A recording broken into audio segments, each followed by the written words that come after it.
What's up? Hello, hello, hello, YouTube. What is up, everybody? Your boy Gorilla Todd here. Just doing a little quick, I guess, preview for some stuff I'll have on sale for Wednesdays, some new comic books, stuff I just picked up, today for tomorrow, whatever. But just sharing a little bit of it with you. The auction on Parker's channel just ended. And I was able to pop in right at the end and tell everybody I was going to go live in a few, and people seemed into it. So, hopefully a few people will show up. But just a very standard comic book, little preview show. So, just wondering how everybody's doing. Gonna hang out for a little while and see what's up.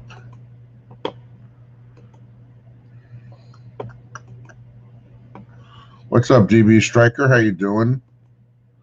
Good to see you in the chat. What's going on? Let's see. Got this new copy, the second print of Ha Ha #1. This is a pretty cool looking cover. This is Ha Ha #1, second print.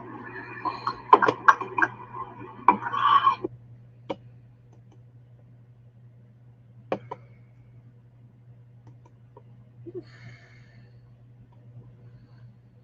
don't know what's going on there, but yeah, so Ha Ha #1, second print. Pretty cool clown cover.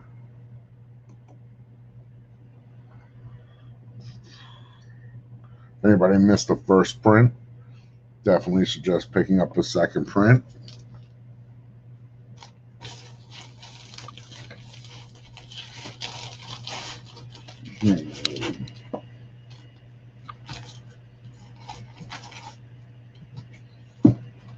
I feel like I'm getting some weird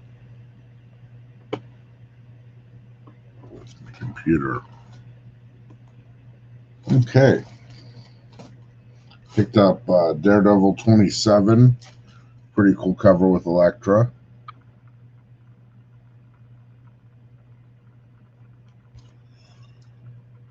Haven't read it yet. Yeah, me neither. I'll probably read one of these second prints I got.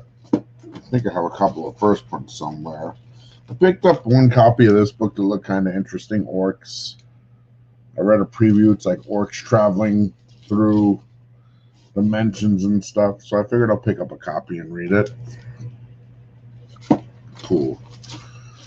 Give a little bit of time, let some people get in here. I know it's late, especially on the East Coast. They got Wolverine, Black, White, and Blood, #3. This one has Donny Cates' story in it. Chris Bacalo art, some good stuff. Pretty cool cover. I like the little kind of Asian Japanese theme in the architecture. Pretty cool cover.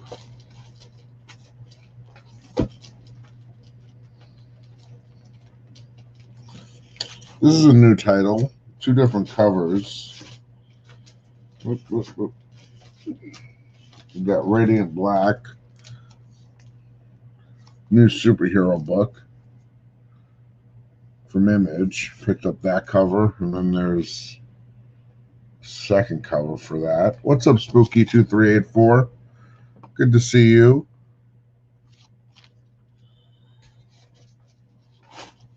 It's funny, I can probably go through these, and then I've been picking up this series pretty much just to read, but these covers are awesome. It's from IDW, the Comic Book History of Animation. This is one cover, kind of a throwback and to some old styles, and then you got one with a little Chuck Jones reference. We got Osamu Tezuka and Mary Blair. So I'm looking forward to reading through this comic book history of animation when it's complete. What's up, G-Rip? Good to see you, my friend. How are you doing, man? Yeah, it's kind of, let me see what's going on in this issue.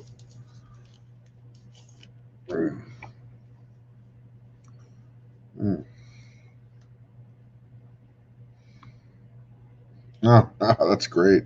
It's like history. We got some Looney Tunes, Gossamer, and Daffy, and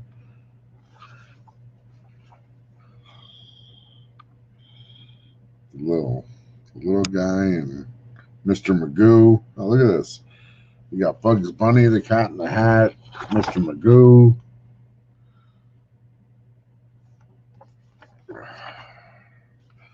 What's up, Bagu Rhythm? Let's see who. I see the chat's popping a little bit here since I looked away.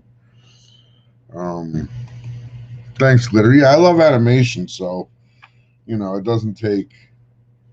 Oh, it's cool. It's like a historic look through, but in a comic booky way. Oh, look, they got the three Caballeros, Superman. But this is I'm looking forward to reading this. I really am. They've done a couple series like that, and I missed them, so I'm glad I got it. Good to see you, Algorithm, as always. What's up, Asmus? Still have your gift card that you want. I haven't gotten over there yet, but I got the gift card safe and sound. Cool. And what's up, Glitter and Duct Tape? If I didn't say hello to you. Here's another series I've just been picking up, the A and the B, that I definitely want to read. What are we on? Book 5. I could probably read these. American Vampire, 1976. I don't know. Caught my interest. Good little series. And this is another one. It's a mini series, so I'm probably gonna wait till the 5 issues are out, and then I'll give it a read. Erratic.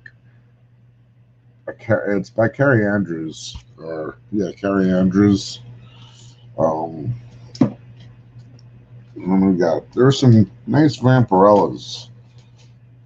Vampirella came out today, so there's always a batch of those. Here's I got a couple of the variants. There's a sketch one, Perillo. Unfortunately, all my regular Perillos came in damaged at the shop, so I didn't get them, but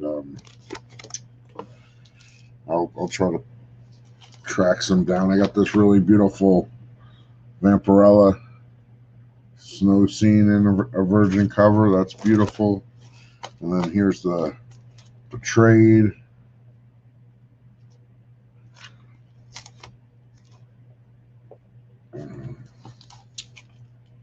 Same one.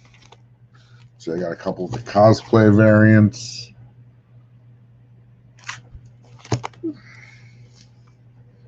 This one's pretty cool. It's like kind of like a throwback. Looks like a 70s kind of genre. 60s or 70s, maybe. This one's pretty beautiful. Vitaly Iyakovlev. I'm probably not pronouncing that name even close to right. But this is a pretty sweet cover. Vampirella with the bats behind her. And then that's the last one.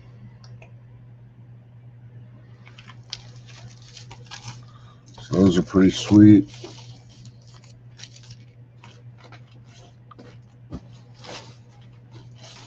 What happened here?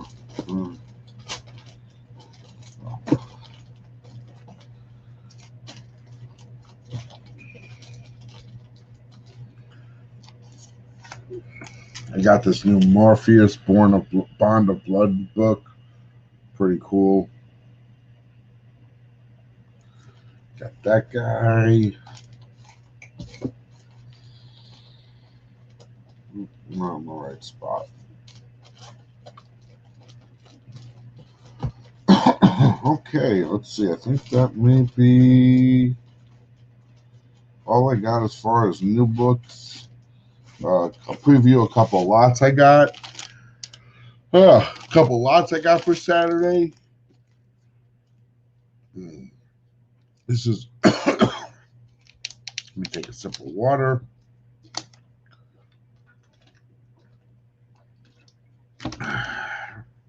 This is a Phantom Stranger lot. Some of the later issues of the series. 38, 39,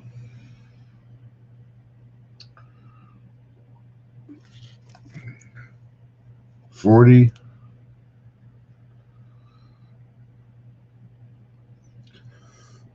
pretty closely. You got a Phantom Stranger and a Dead Man backup story. And this is 41. So you got some of the later issues of that series. And then I've got the 4-issue miniseries, all 4 issues of Phantom Stranger that Mike Mignola did the art on with P. Craig Russell inks, which is a great combination.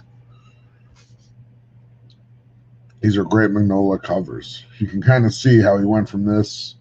You can kind of see Hellboy in here a little bit, I think. The Soul of Man.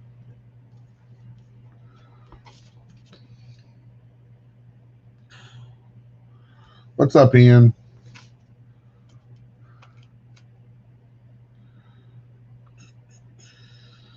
We're in Eclipso in that one. So got a nice little Phantom Stranger lot. I don't know if anybody's into that, but I'll have that on Saturday.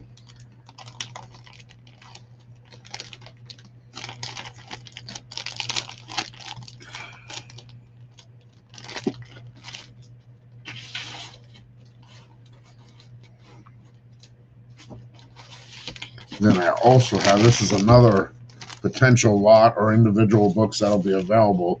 I got a nice stack of older Batmans. I'll just go through them really quick.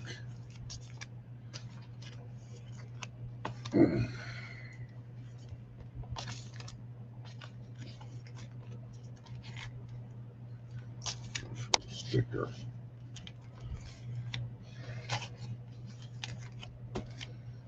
Just a good, filler kind of Batman run.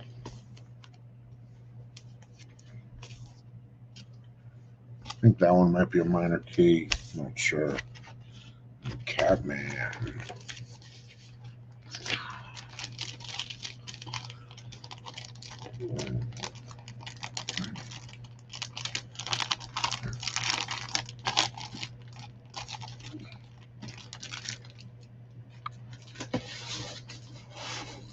So, I need to ask you guys a favor. You guys know on Thursdays I do my show, Teacher's Lounge, with my buddy Comics on the Mind, Kurt. He's 14 subs away from 400. I would love to get him to 400 tonight. I know there's only 8 of you in here right now. If any of you want to sub to Comics on the Mind, his link is in the description. Please, please, please, I ask of you so humbly, give him a sub if you're not subbed up to him. Every other week we flip-flop channels. So for Teacher's Lounge, we were on my channel last week. We're going to be on his channel this week on Thursday. So hook my friend up. He's an awesome dude. If you haven't met him, if you don't know Comics on the Mind, he's also Mindshift on IG. Super cool guy. Loves to talk comics. We get along great. That's why I love doing a show with him every week and just hanging out with him. We have awesome glitter and duct tape. That's awesome. But I'm just asking if anybody out there isn't sub to him, give him a sub. It's his link's in my description. It's easy enough to click. He's definitely he definitely deserves a sub. He's a good dude, puts out good videos. I'd appreciate it. Had a good time today. I actually went on 100% glitter and duct tape. 100%. I got him also a birthday present. His birthday's in May. I got him a birthday present that I was able to score that for a book I know he's looking for. I know that he wants, but it's a key book. So I think he's gonna dig it. I'm not telling anybody what it is. What's up, K Titus? Konnichiwa, my friend. Oh, awesome. Yeah, man. Look, I'm marching towards 1,000, but I can't even. It's really like I'm overwhelmed with how fast my channel is growing. I remember on Thursday we were doing Teachers Lounge on my channel, and I was at 799 subs. And I was like, hey, somebody, if you're not subbed to me, click, be my 800, please. And somebody did it, and I got 800 subs, and that was Thursday. And then today I'm at like, I don't know, like 843. Wow, 843 subs. So like, I got to get on this 1,000 sub contest, because at this rate, it's going so fast. But it's definitely worth giving Comics on the Mind a sub for sure, and I appreciate that, Kate Titus. Kate Titus, I feel so dumb. I was on a show with Discovery Bay today. He unboxed a package he got from me, and I completely forgot. I still have those Lone Wolf and Cub books for you. I don't know if he already shipped the package. If he didn't, I will ship them to him. If not, you know what? I'll just figure it out. I'll get them shipped to you one way. No? Let me see here. I got you. I got you. Don't worry. Here we go. I'm gonna put it in the chat, and that should work. That link should work.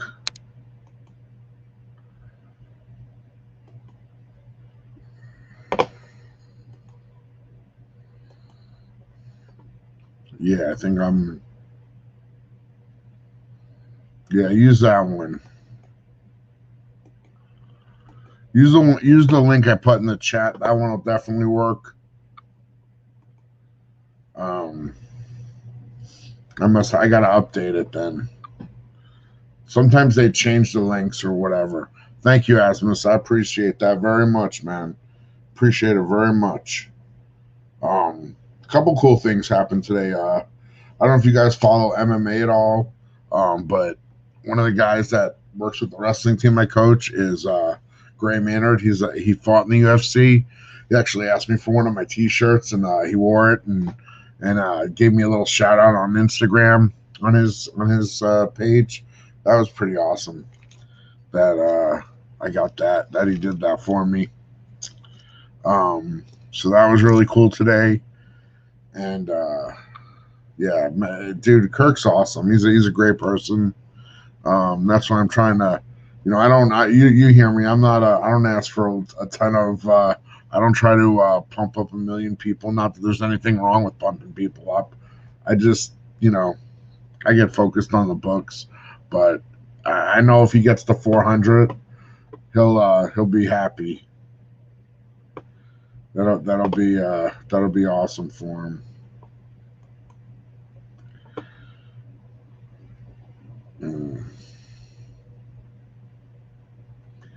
387. That's cool. Yeah, and then I did Discovery Bay. I'd gotten my box, and I sent him a shirt, and some of you are going to get shirts. If you want shirts, you'll get them. I'll get them out to the community.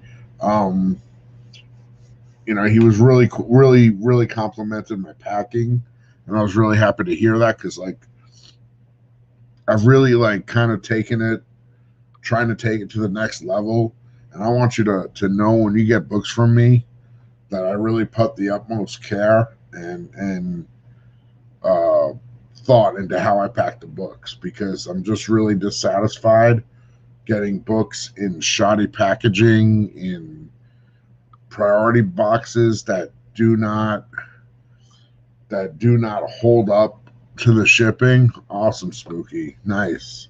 Yeah, Gray's a super nice guy. I've been coaching with him for a couple of years now.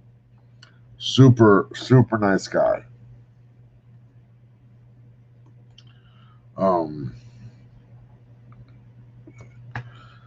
And you know, it's very cool of him to wear the shirt and give me the shout out.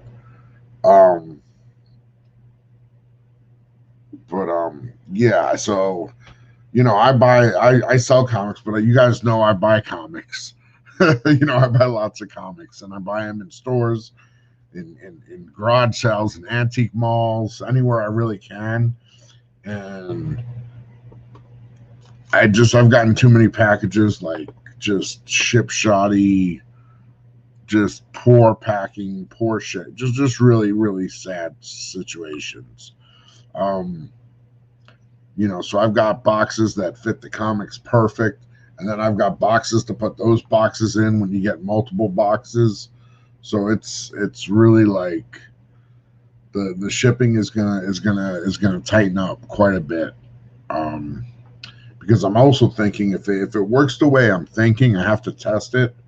But I really think I can get you guys like probably up to like 60 or maybe even 70 books, close to 70 books for probably that same $15 that you've been spending for like 40 to 45 books.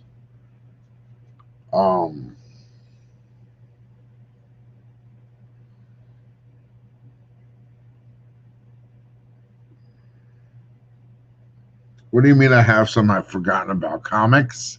Yeah, definitely. I mean, dude, you know how many times I've bought in something and been like, oh, wait, I have this. Or, you know, I have 3 of them and I still bought it. Whatever. I don't even care. I don't mind. It never bothered me to have multiples of a comic. It wasn't like that was a bad thing. If I like one, I like. There's no reason I wouldn't like 2, 3, or 4. So, you know, and just the fact that he recognized that I put the effort into the packing was really cool. I appreciated that. And like, get that. The only other thing, I got these books in this week, and I don't know if, well, what is the virgin one?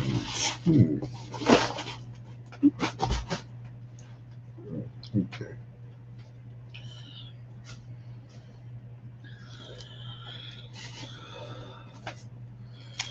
I had gotten the Gwenom vs. Carnage, the trade dress ones in. Oh, awesome, K Titus. I haven't gotten the Avengers one yet. I did get the shipping information, the tracking. So you know, I knew it. You know, I've been talking to him. It was I like was talking about it as soon as the day I made the deal. So it takes a couple days to pack and ship. I'm not worried about it. But yeah, I got the Gwenom vs. Carnage. That's the trade dress exclusive. And then this is the Carnageized Virgin cover. David Nakayama. Mara Yama? I'm not sure. It's got that cool DNA. That wicked Mary Jane Carnage mashup. And then there's the nice sweet Mary Jane with the spider tee with the little heart. And the little jean shorts and sneakers. So nice little set of 3 right there. I'll have those available on Saturday. Yeah, really nice books. I love how they came out. 15 people in the chat. Thank you so much. Hey, 15 people. Let me ask you, please, one more time. If you are not subbed to my buddy, Comics on the Mind, his link is, I put it in the chat. I'm going to drop it again. I've just dropped Comics on the Mind's link. He's a couple away from 400. like, looks like 13 maybe. Let me see if it's, yeah, he's 13 subs away from 400. If 17 people, thank you so much to the 17 people. As I always ask you, please Gorilla smash that thumbs up, hit that sub button if you can. Click that link I put in the chat. That's my buddy Comics on the Mind. He's my co-host for the Teachers Lounge. We flip flop channels each week. Last week we were on my channel. Next week we're going to be on his channel, or this Thursday we'll be on his channel at 9 p.m. Awesome, awesome. Happy Valentine's Day, Captain Comics. So we're working a little. I'm trying to work a little magic on the sly for Comics on the Mind. He's 10 away from 400. That's awesome. 10 down to 10. Just went through some of my new comics that I got today. I'm kind of getting, I'm just trying to like scale down my new comics. I really am starting to enjoy working with the back issues and hunting them, and there's lots of guys doing the new issues. I'm not saying I won't buy any new books, but I'm just feeling the pull of of back issues.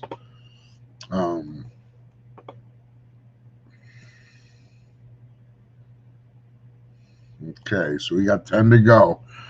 If anybody's not subbed to my buddy Comics on the Mind, dude, super cool dude. He's my co-host for Teachers Lounge.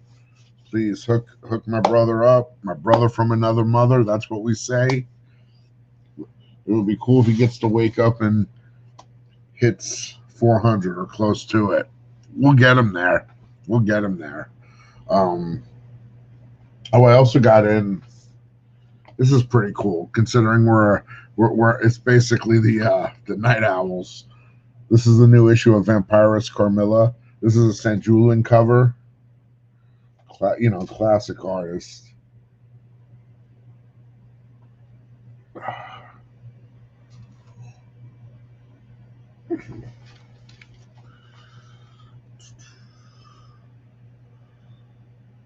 Hey, what's cool is the third issue is going to have a Frazetta cover. Happy birthday, Frank Frazetta. I believe it's his birthday today, or it was in the East Coast anyway. It's past, but guys, if you don't know Frazetta, man, look him up. Amazing, probably one of the most talented artists of the last 100 years. But I'm digging this Vampirus Carmilla. It's good. They got like a couple of stories in each issue, and like different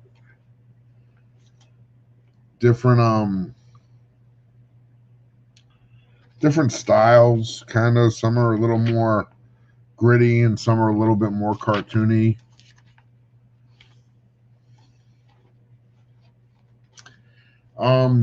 This, from what I want to say, the slicker, sometimes different boards are different, but generally I think it's the smoother side that you want to put against the comic, the coated side, if that's what you're asking. Just remember, this kind of reminds me of the old, like, horror creep show, the old creepy and eerie. I mean, it's a direct, the name of the publishing company is Warrant Magazine. The old ones are Warren with an N. That's a direct, intentional, I think. I like this page. Dude's caught in the spider web. Just cool black and white art. I always appreciate this kind of black and white art. I love these magazines. The old 70s Marvel. You guys want to see a couple of my old 70s Marvel magazines? I got some right here. This one's pretty cool. This is Savage Sword of Conan #1. The first issue of Savage Sword of Conan. I picked this one up a couple months ago, actually, from Comic Head 84. Very excited to get that.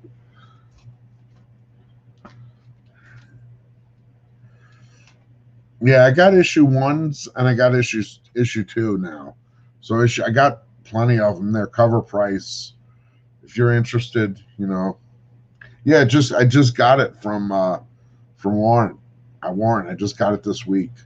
So I don't even know if it might come out Wednesday. It might come out the next Wednesday. I get them direct from Warrant, so I probably get them a little earlier because they probably go from Warrant to Diamond and then distribute it out to the stores.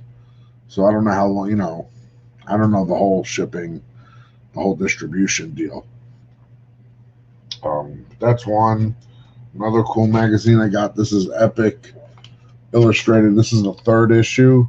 This actually has the first Dreadstar, Jim Starlin's Dreadstar. This is the first appearance of Dreadstar. Yeah, it grows in pretty quick. I'm gonna trim it. I gotta trim it up. But yeah, no baby face. It doesn't last long. Let's see what else we got here. Oh, cool. We got some old Starlogs. These are like science fiction. Starlogs, classic sci-fi. That's a Boba Fett cover with a little picture of Sean Connery. Rest in peace on the cover from Outland. A little article about heavy metal, sound and vision. Raiders of the Lost Ark. So this is some cool. That's a Darth Vader cover. Pretty awesome.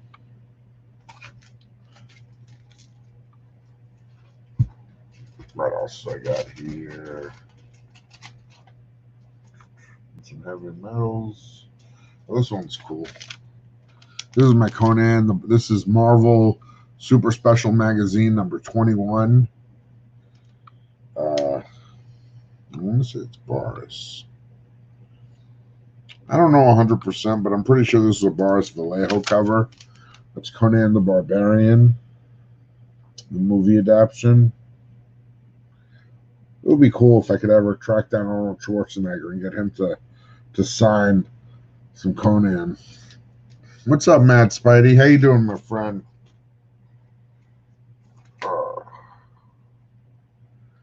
I gotta figure out how to pack your stuff up, and I'll pack it as. I was just saying how I went on Discovery Bay's show today, and he complimented me on the packing I was using because I'm doing a box in a box, and I'm gonna see the best way to get you to pack your books, Matt Spidey. I'm gonna figure out really what's the most efficient, safe way to pack the books and get them to you. Yeah, Asmus, exactly. I got it in. I was in an auction. I was selling. I was actually in an auction. I remember Comic Head was there and Shelby was there, and Shelby bid on it. And nobody in the chat. Typically I won't bid against the chat. I don't like to, and I just I feel funny about it. I'd rather you guys get the books, but I have no compunction about bidding against Shelby. So I like Shelby; he's my buddy. But I feel like it's a level playing field.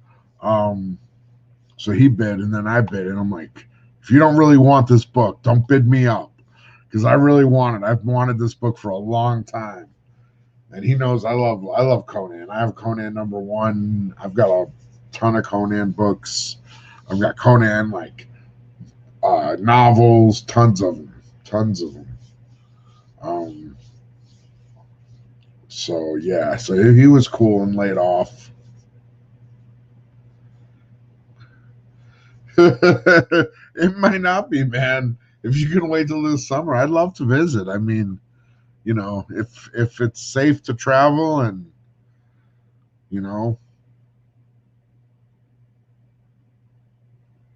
we'll see, because we'll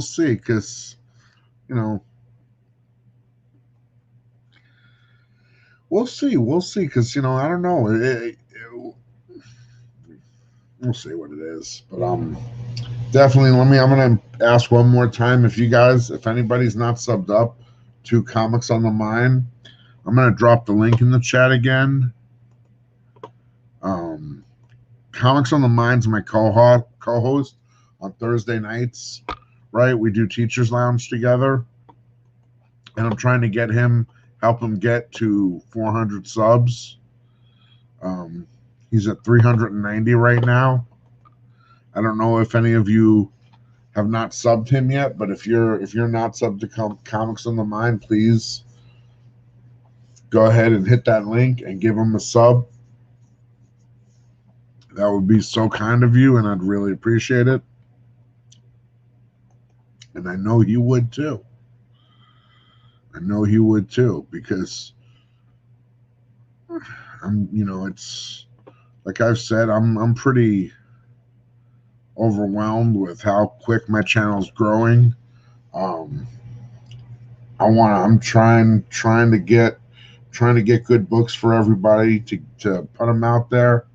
It was funny, Matt Spidey, we were talking about when I was on Discovery's show today, he was unboxing some stuff. The stuff some of his wins that I sent him, and one of them was the Defenders. Yeah, dude, from like literally, I was at 800 on Thursday, and I'm at like 840 something now, and that's why I'm just trying to like share the love, man, share the love. And if like I have people jumping on my channel, then I want to try and help other people grow too. Yeah, Kirk's a super nice guy, good dude. He co-hosts Teachers Lounge with me on Thursday nights. So if I can do a little shout out for him and help him get a couple of subs and get him a little bit closer to 400, that's fantastic. Maybe I'll have to be a little bit more. Maybe I need to do this on a Saturday night when I've got a crazy when the chat's full. When it's busy, it's like honestly, that last Saturday's auction, I don't know how you guys feel about it, but like that was like to me the best auction we've had so far. But just by the sheer number of people and they can, the like you guys stayed so steady throughout like 6 hours, and I'm looking at the numbers and I'm just like, wow. I just hope I keep bringing you like good books and good stuff. And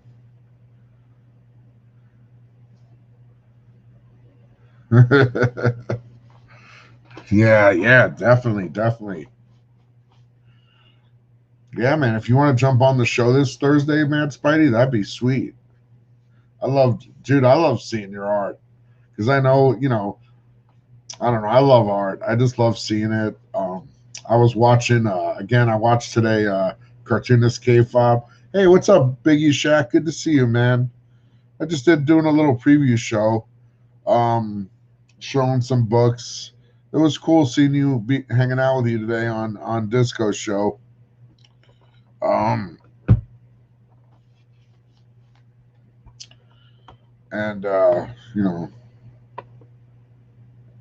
tell you what, I'll drop the link if anybody wants to hang out for a few. I'll hang out for a few. I've been rambling on and on for a while.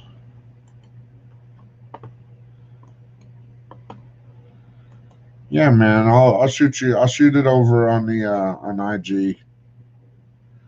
No rush. I'm not, you know me, Biggie. I never put pressure on you for the books. You'll get them to me when you get them to me. Nice. Good pickup. That's a good pickup, man. Definitely a good pickup, because that book's got some heat to it.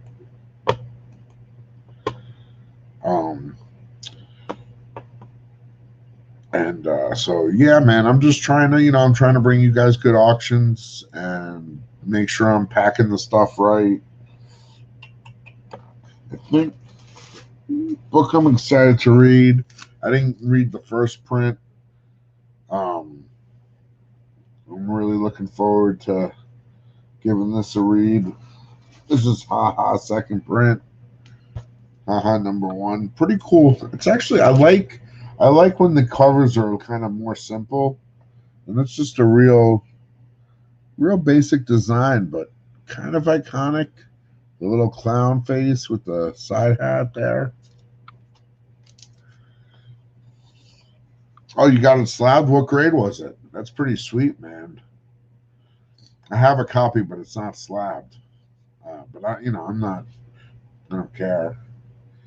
I got it when it was like ridiculously cheap. 8.5. That's pretty solid, bro. That's solid. Congrats, man. Congrats on a banger. That's a serious book. You got lots of awesome books, bro, but that's a good one. That's another good one in your collection. But hey, anybody who's not subbed up to Comics on the Mind, he's my co-host on Thursdays for Teachers Lounge. Trying to help him get to 400 subs. Right now, last I looked, he's at 390. So if there's any of you who aren't subbed to Comics on the Mind, his link's right there in the chat. If you could do me a favor and give it a click and sub him up, that would be awesome. That would really be awesome. I also got this book in. I don't know if I think I showed it once. I got this in just recently. This gold foil Mickey Mouse. Pretty cool. It's got the Scorpion gold sticker and the gold foil ticket there. You got 374 out of 2,500. Pretty low number. What's up, Mark Cuddy Shark? Yeah, Kirk's awesome. What is this one? 376. Do I have 375 in here?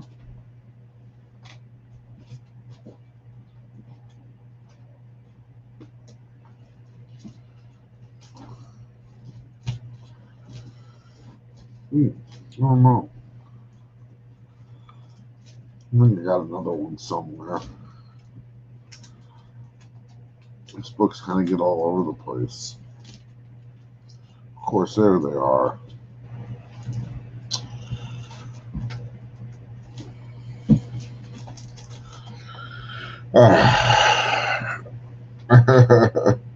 The Punisher. Oh my gosh, that's great. But thank you to the 17 people, 18 now we got watching. Please, Gorilla, smash that thumbs up. Hit that subscribe button if you're not subscribed. And then the other thing I'm trying to help is my buddy Mindshift, Comics on the Mind, get his subs up. It might be a little annoying at this point. I feel like I've said it so many times, but and it might be that everybody's already subbed to him that's in the chat, and I get that, but you never know. Maybe I can get him one or two more subs. Yeah, I can go through. I can do a quick little run through. Obviously I got the haha. I don't get I just get a few titles. I got the haha second print.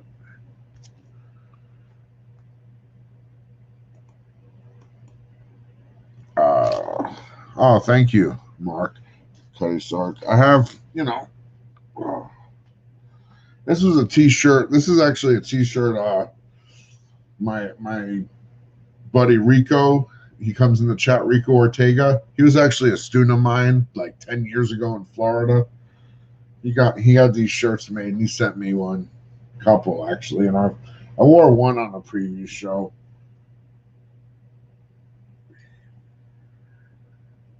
That's for his company, Ray Visuals. He's a photographer. And then I got, that's the other one. Look at that.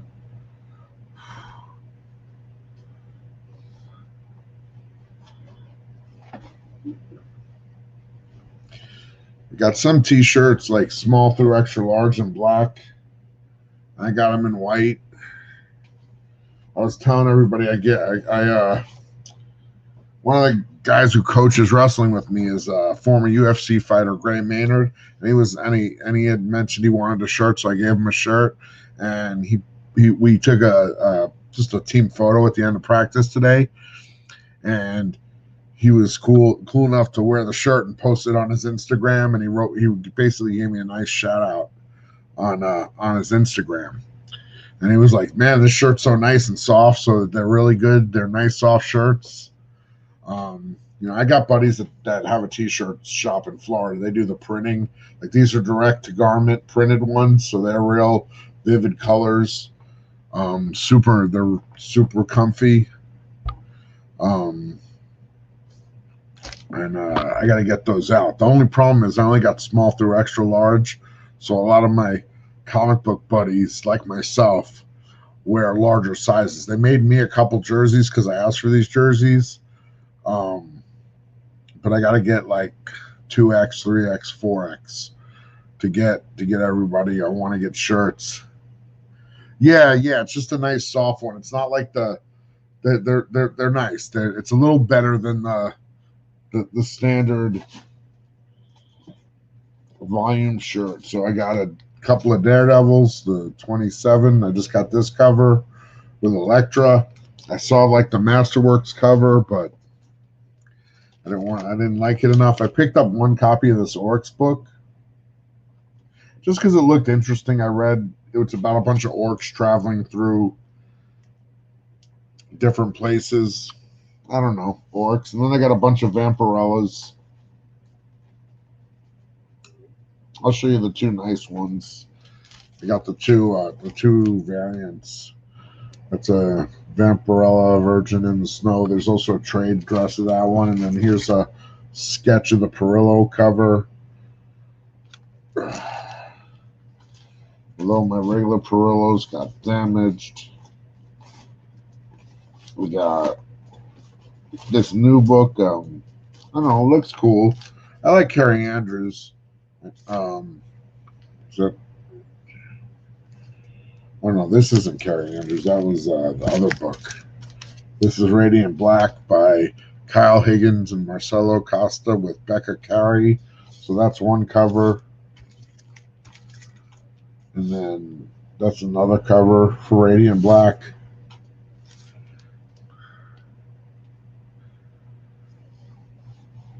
I got you, Mark. Okay. Yeah, I got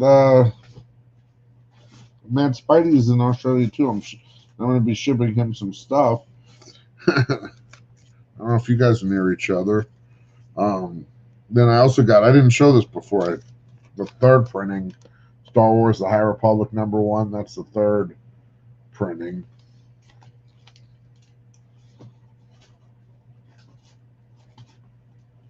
Let's see, I got the new Darth Vader. That one's awesome. The classic Luke Skywalker, Darth Vader lightsaber battle. And then the regular cover.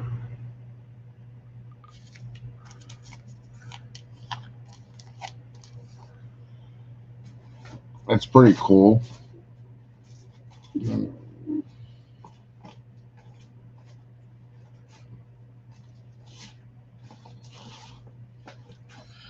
I got this Morbius #1, Bond of Blood. I don't know. I like Morbius. I actually ordered a poster of Morbius's first appearance, Amazing Spider-Man 101. I have a copy of that book, but I like Morbius, so I figured at some point maybe I'll hang that out. Where is? Let's see.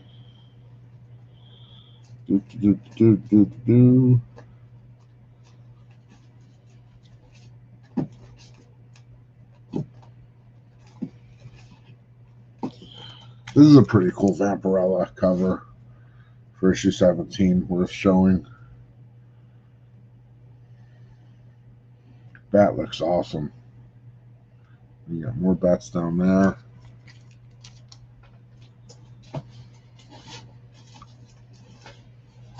Got a couple copies of Wolverine, Black, White, and Blood. Donny Cates wrote a story in here. It's got the cool Japanese motif. Nice. 5 copies of ASM 55 second print.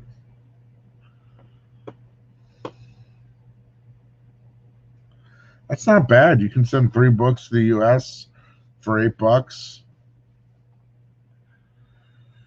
Okay. That's cool, Mark. It's cool.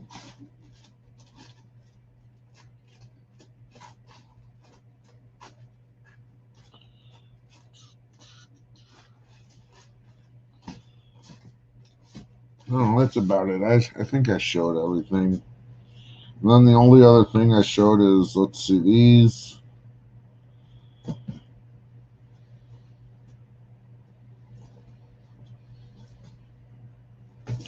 Is this set. This is a pretty sweet set.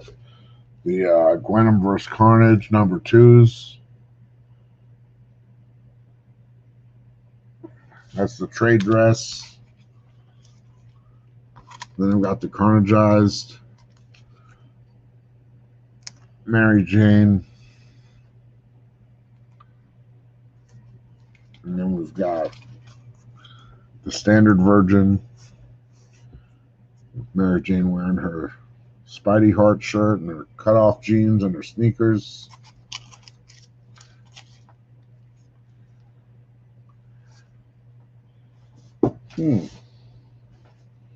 Let's check it out.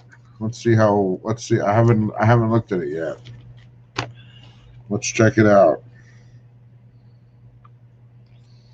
Oh. It's Chris Bacalo. So listen, it's like either you like him or I think he's kind of a polarizing artist in that it's like you're either going to like him or you're not.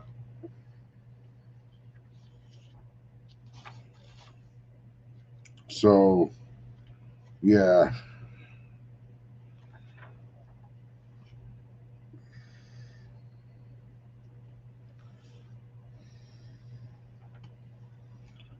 That's a pretty wicked panel. This one isn't the Donny Cates panel, but where is it? I just saw Logan getting his. That's a heck of a panel.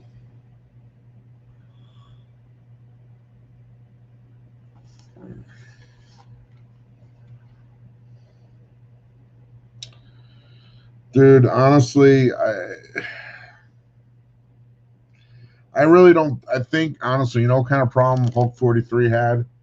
It has a Marvel does not have qualified editors editing their books because it's I'm Jewish and it doesn't bother me because he's a Brazilian artist. He misspelled a word. I'd say this: get 1,000 people or 100 people who don't speak English as a first language. Ask them to spell the word jewelry. Well, somebody just popped in. If I missed you, I'm sorry. Yeah, he left the letter L out of the word jewelry. It's written backwards. Seriously, like I said, get 100 people who don't speak English as their first language and ask them to spell the word jewelry. And then get 100 people who actually do speak English as their first language and ask them to write the word jewelry. See how many spell it right. You know, it's an easy word to mess up. So really my question is, how does that get through? If it's such a big deal, how does it get through Marvel editorial? I don't know. Just my 2 cents. Oh, Spidey, I didn't see him, man. Come back if you can come back. I'll make sure I don't miss you. I get tunnel vision. If you can come back, man.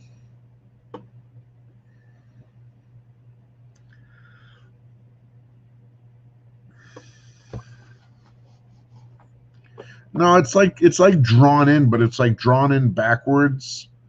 It's like two people are inside, and it's like in the window, and it's backwards. I don't know. It's just there we go. Let's see. There we go. I got you now. Yeah. So I got to try my ring light now. Yeah, that looks good. The lighting looks good. Yeah, so it's better than last time. Last time was too yellow. Yeah, this looks, but like the light's focused on you. It's it's good. It looks good. It looks good, man. I'm still catching up on all my bag and boarding. Nice. I think it's just a regular issue, man. I don't think it's gonna be. I don't think it's gonna be a big deal. But people want to make a big deal about it. They're gonna make a big deal. But like honestly,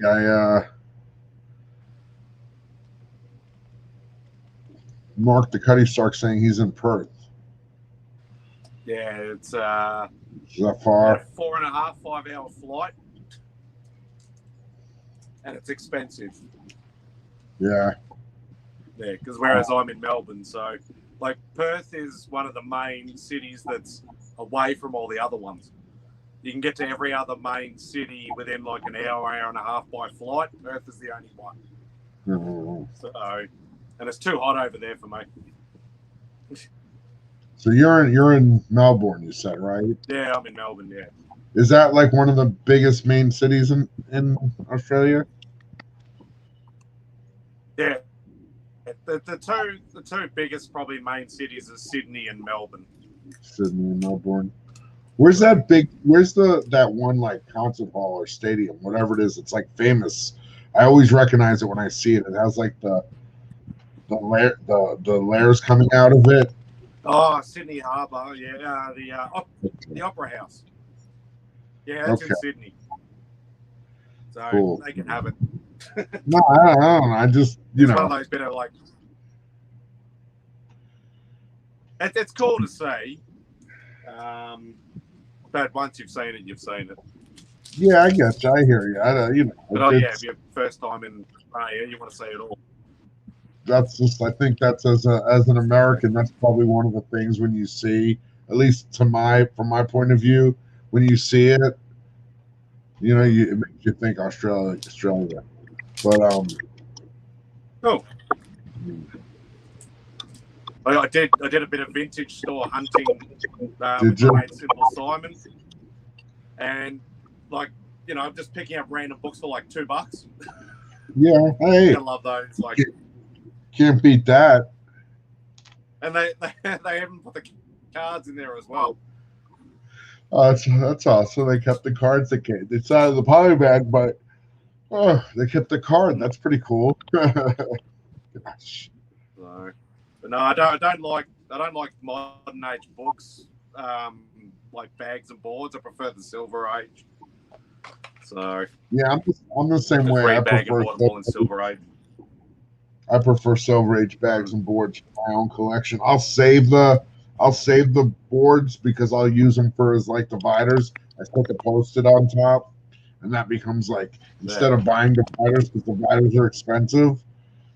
I'll use one of these, grab a Post-it, and stick it on, and that's my divider. And I can write whatever I need. Because I've seen Ultra Pro actually have like proper dividers for boxes. Yeah, I've had them to the point where I had a label maker and I made labels and I put them on there, and I can take it to that like level of organization, but like I don't know, it gets to a point where I need to be able to like do stuff quick. Like what I figured out is like I think I figured out pretty much how to make my shipping pretty much bulletproof and still like keep the same costs like domestically for what we've been doing. Because I got these boxes that are like the perfect size for the comics. And then I think I got new boxes in today, bigger boxes that I haven't even tried them yet.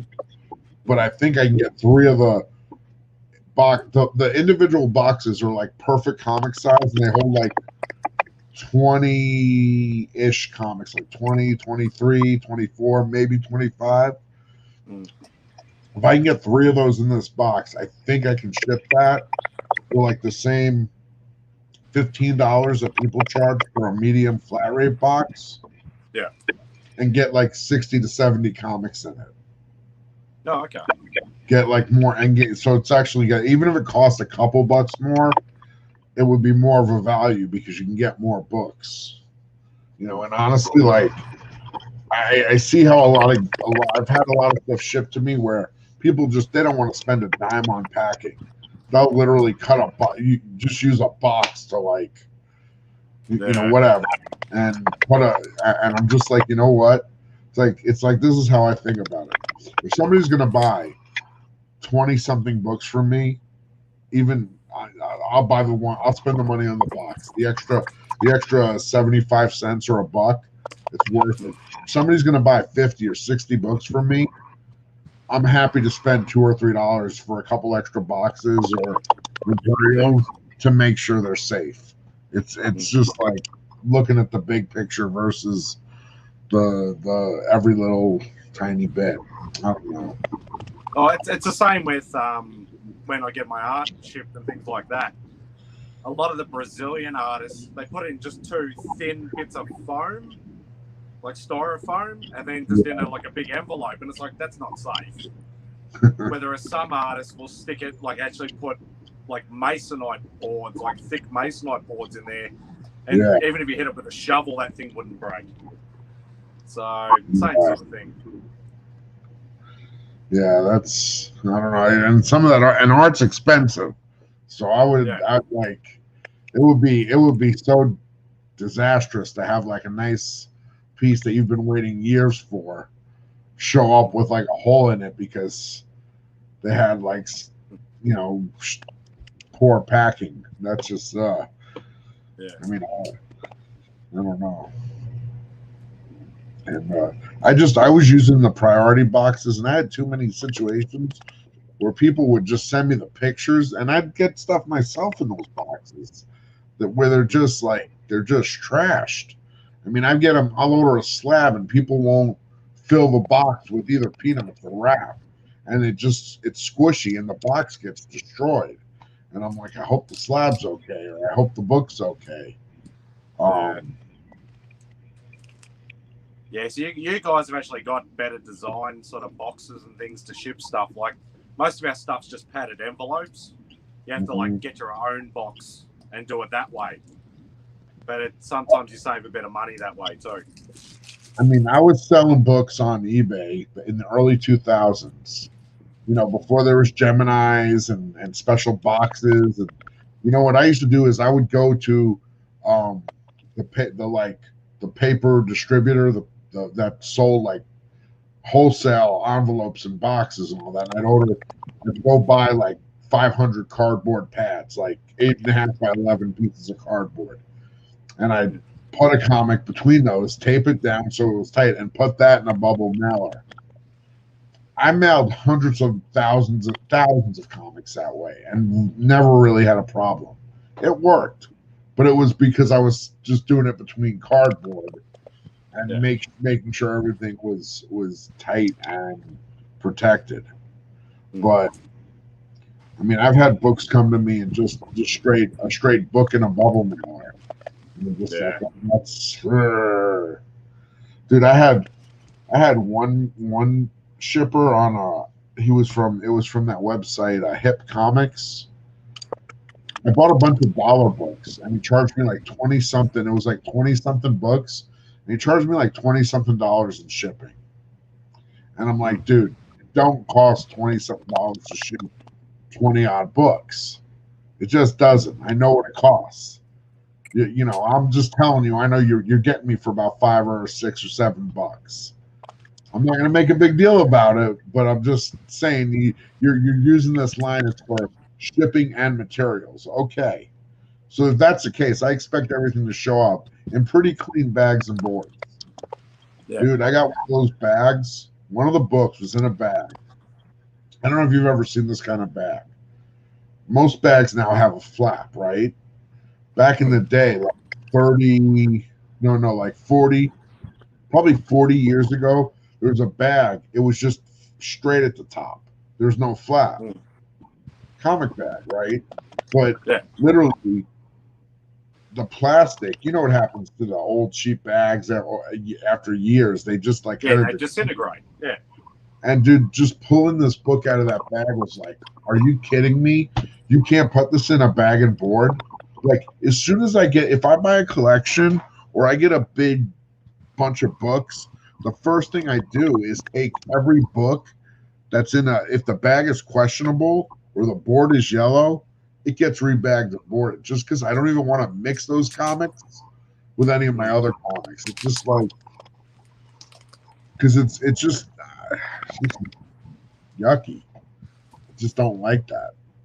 Yeah, like I and that's why I don't mind, like, besides obviously having a shortage of Silver Age boards at the moment, which luckily I was able to, rectify. But yeah, it was the same thing. Like, I got another one of the YouTube guys who lives in Sydney. So interstate, an hour and a half flight, 9-hour, 10-hour drive. He shipped me a bag of boards for $6-7 Australian, and it was here within 2 days. That's cool. I found another place in Melbourne that's probably about 40-minute drive, and it took 4 days, and they charged me $20 for shipping. It doesn't make sense. Well, yeah, it's just I basically will, like, for like domestic shipping, I will top it out at $15. Like, how many books are you gonna really buy from me? If you're gonna buy that many books from me, I'm gonna like help you out with shipping. I'm just not, I don't care. Yeah, especially if they're spending, a couple $100 all up. Yeah, it's what's a couple extra bucks? Why that's my point. Like, well, I'm gonna worry if it costs me, even if for every $100 somebody spends, it costs me $2 or $3 to make sure those books are shipped safely. Like one yesterday, I did a little unboxing. I got just these Vampires Carmelas. You'll appreciate. You probably like this kind of stuff. Sanjulin cover. Nice. The old art, and then they're gonna have next month for number 3 is gonna be a Frazetta cover. They remind me a bit of the old horror magazines. Yeah, they're totally like, they call it Warrant Magazine. It's like the old Warrants. If there's any room, I'll throw a 1 and 2 in for you. Just as as a I won't have a bag and board big enough for those. I have magazine bags and boards. I just haven't bagged them up. I have them. I even have Mylars that size. Oh God. Because I keep stuff like, what's it? One of these, what's cool, man? Yeah. Like, I got this one in one of these magazine Mylars. Oh, yeah, because you don't see them much over here, because you don't see that sort of type of book over here that often. You barely even see Mylars over here. Really? Yeah, it's everything is just normal boards, normal bags. Obviously, the different sizes, but some shops will keep them, but they're very expensive over here. They're like almost twice the price of normal bags. Yeah, I mean, well, they're pretty expensive as is, Mylars. They are pretty expensive. I don't even know. I bought a couple of years ago. I bought a ton of them, like a couple hundred, and I don't know. I don't use them on everything because it doesn't make sense to use them on everything. But you use it on your Avengers 1. Yeah, well, I'm I know you're probably going to hate to hear it, but I'm probably going to have to get that one graded. Not the slab. I don't know. Maybe not for a while. I'll check it out. I'll see. But, I thought it was very raw though. Like, it was a fairly low grade. Yeah. He says it's a 2.5, What's up, Telekinetic Age? Dropping the gorillas. It's a two. He says it's a 2.5, and like so, it's there's a big value difference between a 1.0 and a 2.5. A 2.5 is probably worth like 1.5 to 2.5 times what a 1.0 is worth. So I don't know, like because. But I thought it was for your personal collection. Like, if you go get it slabbed, aren't you thinking about that's reselling it then? Yeah, because at some point I might sell it. If I might be able to upgrade it. Yeah, I suppose. So, and there's other books from that era that are bigger that I would sell that one if I had a chance to go after. Like if I could get a Journey into Mystery 83, I would rather have that book just because I love Thor. And that's his first appearance. As long as it's not an AF-15, otherwise I'll kill you. Oh, wow. What, Iron Fist? Maybe when I win Lotto one day, I'll own one. So, but even an AF and an AF-15 and a 0.5 would be ridiculous. Oh, AF, yeah. Oh, yeah. I mean, I can't see, dude. A coverless copy is ridiculous. Yeah. Like, I can't. And dude, even a Journey into Mystery 83, a low grade copy is thousands of dollars. Yeah. So this honestly, yeah, I don't know. Let me get the book and see what I feel about it, because like it was such a like out of the blue thing to happen. It was an impulse buy. No, I'm not really. I'm not really an impulse buyer because I don't buy that much stuff on auctions. But it was more of like do I want an Avengers 1? Sure, I want an Avengers 1. Why wouldn't I want an Avengers 1? Yeah, I want one too. It's probably the best book, in terms of his historical significance. It's probably the best book I've ever seen on a YouTube auction. Yeah. So like he was asking for a price and I wasn't prepared to pay out that much cash. And nobody was bidding. So I was like, what can I offer him? And he had a fair price. I didn't want to like try and lowball him. I didn't want to, So I just said, would you do cash and trade? Because he bought stuff for me. So I was like, maybe.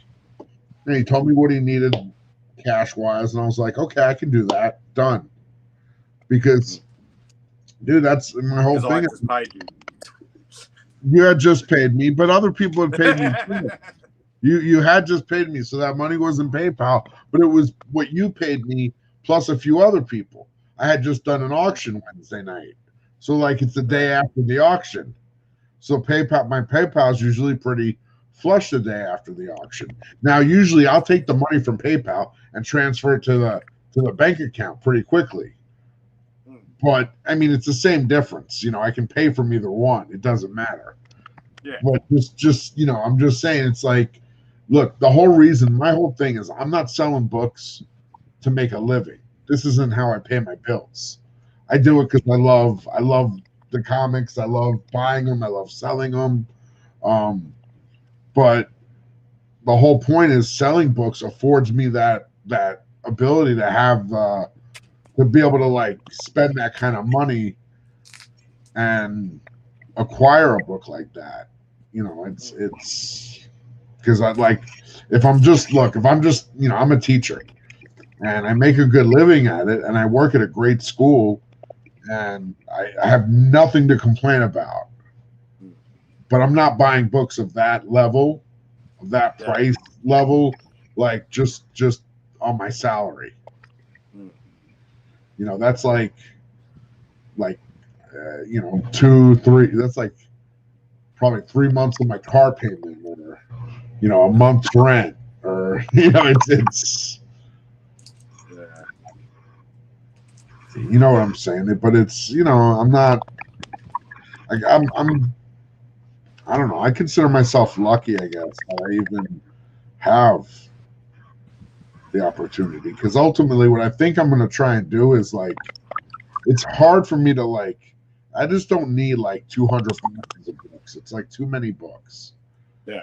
Like thousands and thousands. So I'm just this summer I'm going to try and move a lot of my books and just let them go out there into the community, and whatever, it's almost at the point where I have so many, even if I can just get a couple bucks per book.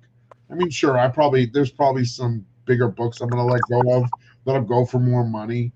But if I can just get like 2 or 3 bucks for a lot of books, I'd be fine, and like let them go. Yeah. Yeah. So whereas like over here, like as I said, it's you can get old books, but you can't get them at like reasonable prices. Like I don't know what it's worth, but one of the collectible shops, they mainly just sell toys and figures and statues and stuff like that. And they have occasionally some comics.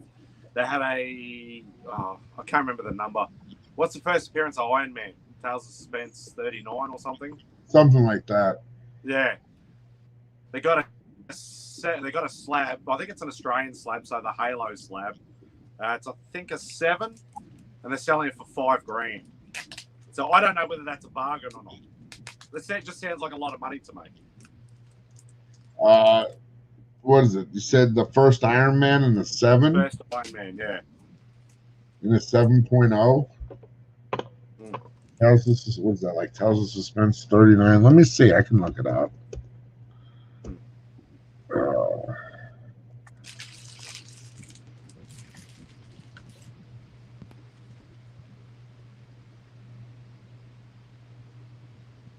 I'm using my slow computer. Unfortunately, it's going to take a few minutes to load every website. I have too many things open too.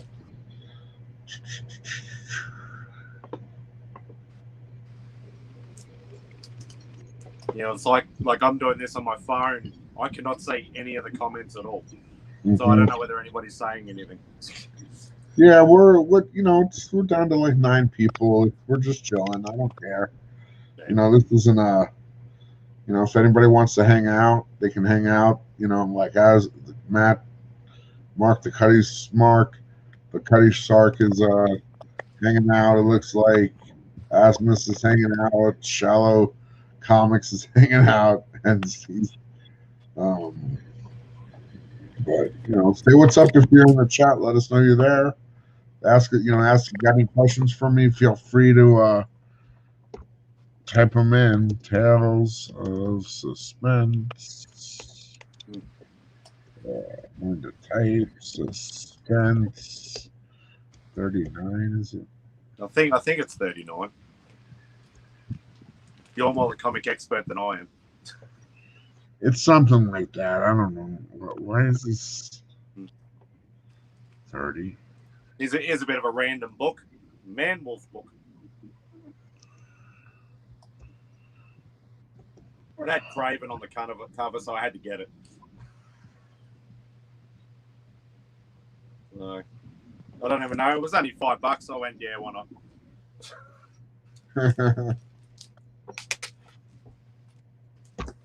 I read it there. Yeah, it's 39. I mean, you're saying what, a 7.0? A CGC 7.0 is how much? Or was it a 5.0? It was a 7.0, but it was a Halo slab, which is an Australian branded slab. And it was $5,000. But that's Australian though, so probably about maybe 38 to 4 in US dollars.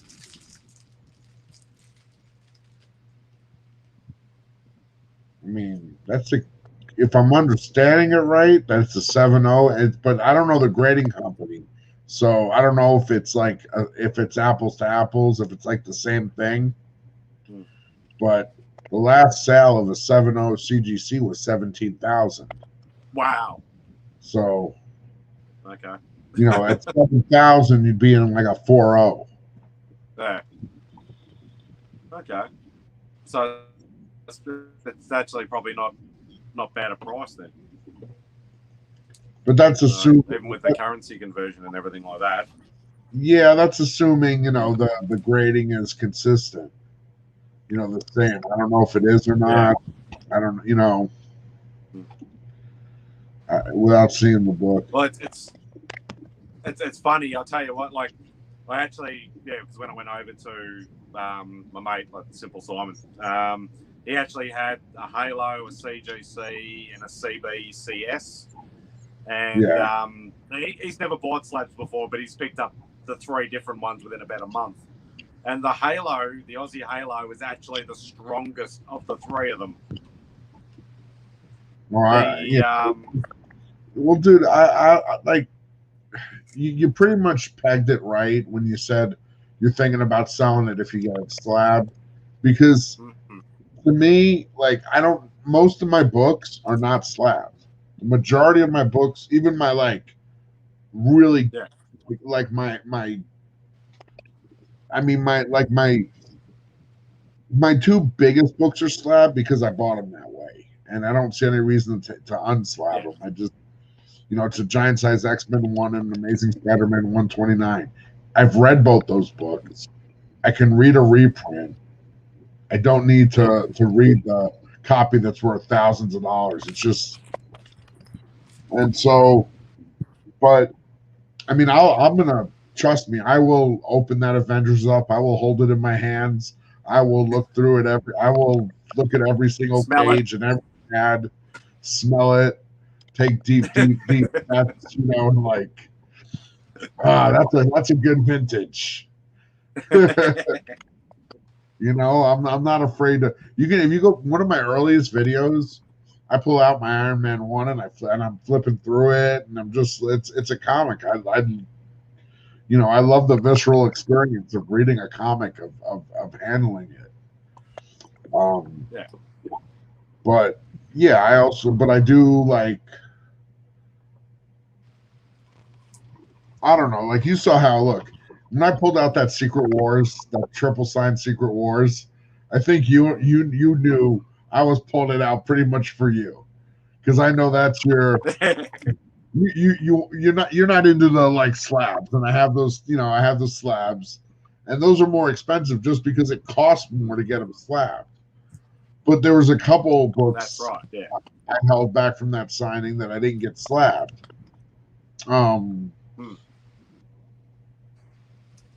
So I don't know, like, all my big Spidey keys aren't slabbed, like my 101, my 50. I have a couple of earlier issues. I've never had a really like big.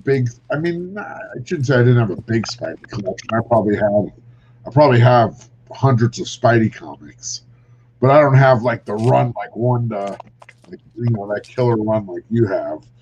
My hope is one day I can help you find that. I wrote it down somewhere, like a one, whatever the 4 issues you need to complete the run on. Even if I can just help you get one, that would be cool. Yeah. One day you'll get. As I said, I've got to try and find all the annuals too. Okay. Like, a lot of people don't like annuals, but if I'm going to get a complete run, I've got to get a complete run.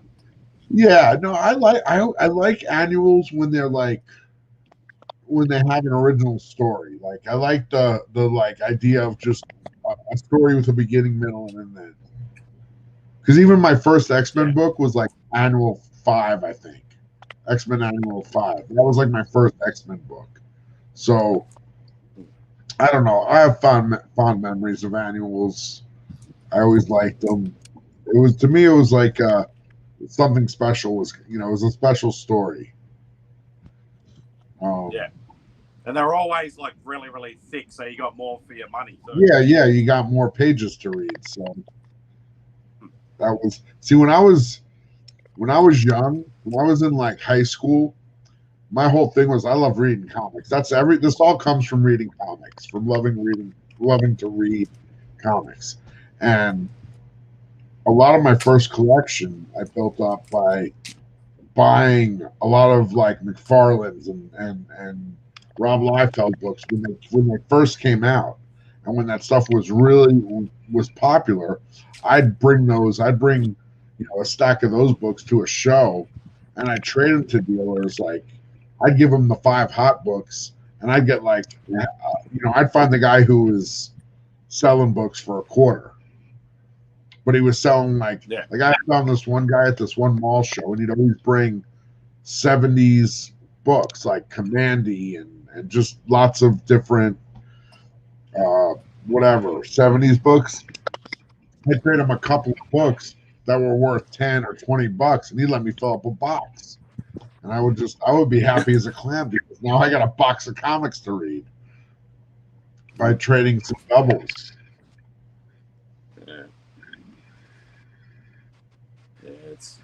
Yeah, and unfortunately, with most of the shops here, like even at the conventions, like when I first started going to conventions, or when they hit Australia properly, it's about probably 12, 15 years ago. Like every second booth was a comic vendor. Now it's too much like cosplay and TV movie stars from some show you never heard of. Yeah. You might be lucky to get 2 comic vendors.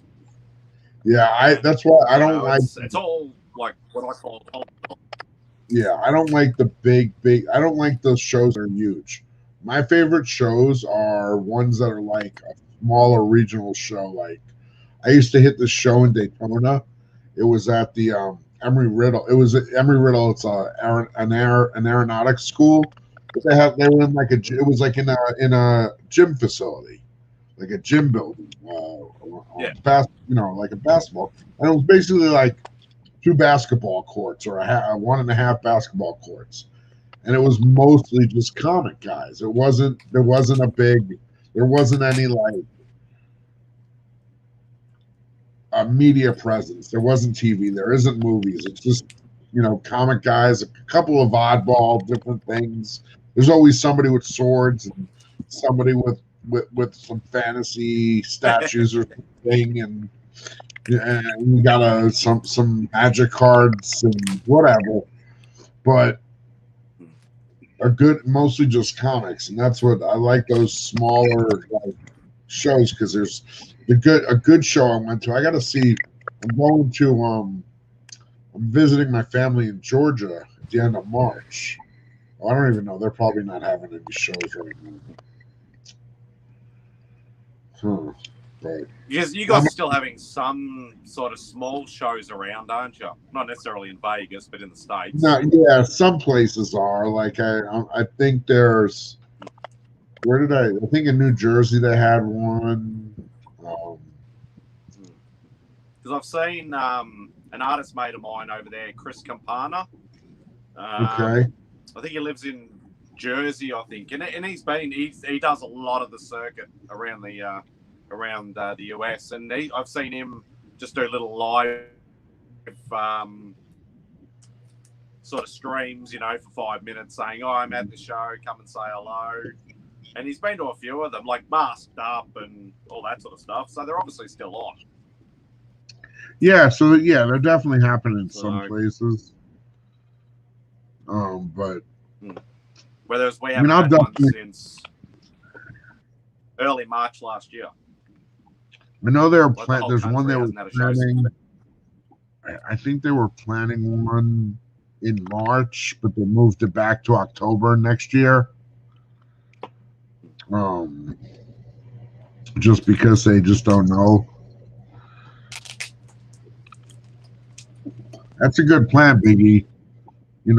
Sell the $100 plus books, get the big books. That's basically what I'm doing.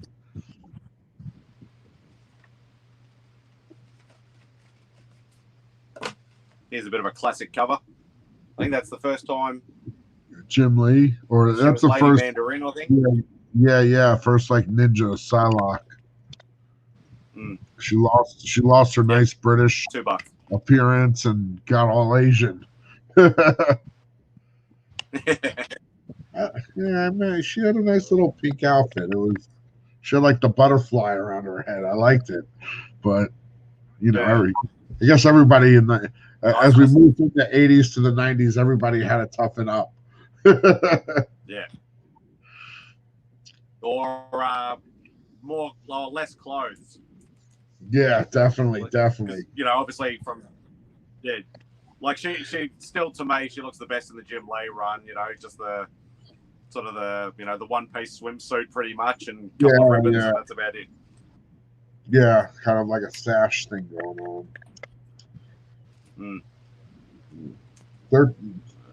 Biggie, you're trying to buy a GSX for 1,300 and Spidey 14 for 800. Okay. Yeah, I mean, if you're, grade wise, it's, they're not going to be, I get it. I get it. I was lucky with GSX, man. I picked mine up before that book exploded, just before. I was actually driving from Florida to Georgia. I saw one on Instagram, and I was like, damn, I've been wanting this book. And this guy had it, and I was trying to work a deal, and I thought I was paying like a little bit more than I was paying a little bit more than I wanted to. Maybe not more than I should. Because by the time I got it, the book had almost gone up like by 1.5. What's a really crappy crappy copy worth these days over there? Of what? Yeah, probably 3 to 500 probably. Oh, because Biggie's saying like 3 or 4 grand. No, it's not that. Like he's getting he's saying he can get a 3.0 for 1,300. Like my 8.0 goes about 30, the 8.0 is about 3,200, 3,200 right there. But when I got my 8.0, I might be able to pick up a raw copy for. You could probably get one for 300 to 500 if you're not worried about grade. A few $100 probably. So it can be achievable then. Yeah. I mean, it's going to be a rough copy, because if even if the 3 goes for 1,300, if somebody thinks they have a 3.0, it's worth it to get it graded if you're going to sell it. But that's why you just got to be, lucky. I mean, like the Avengers 1 in a 1.0, it's at $1,100. In a 2.5, it's a $2,500 book. So that's a pretty good swing. Yeah, GPA on a 0.5 is 850. It's gone pretty bonkers.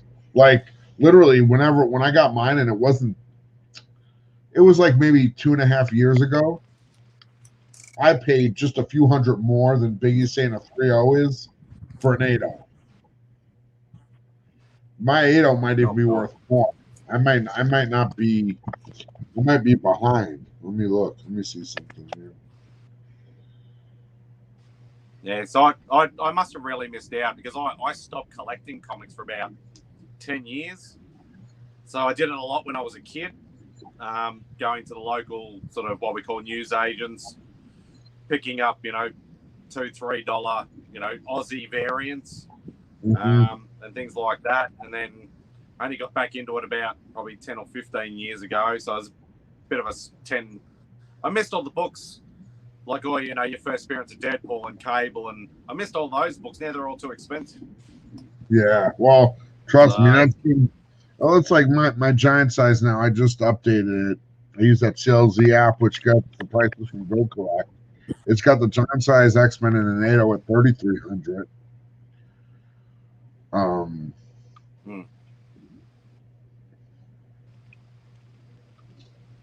But it's a super hot book. Yeah.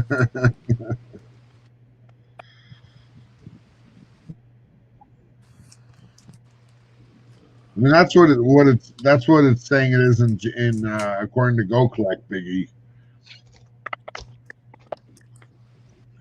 What's up, Joe? How you doing, man?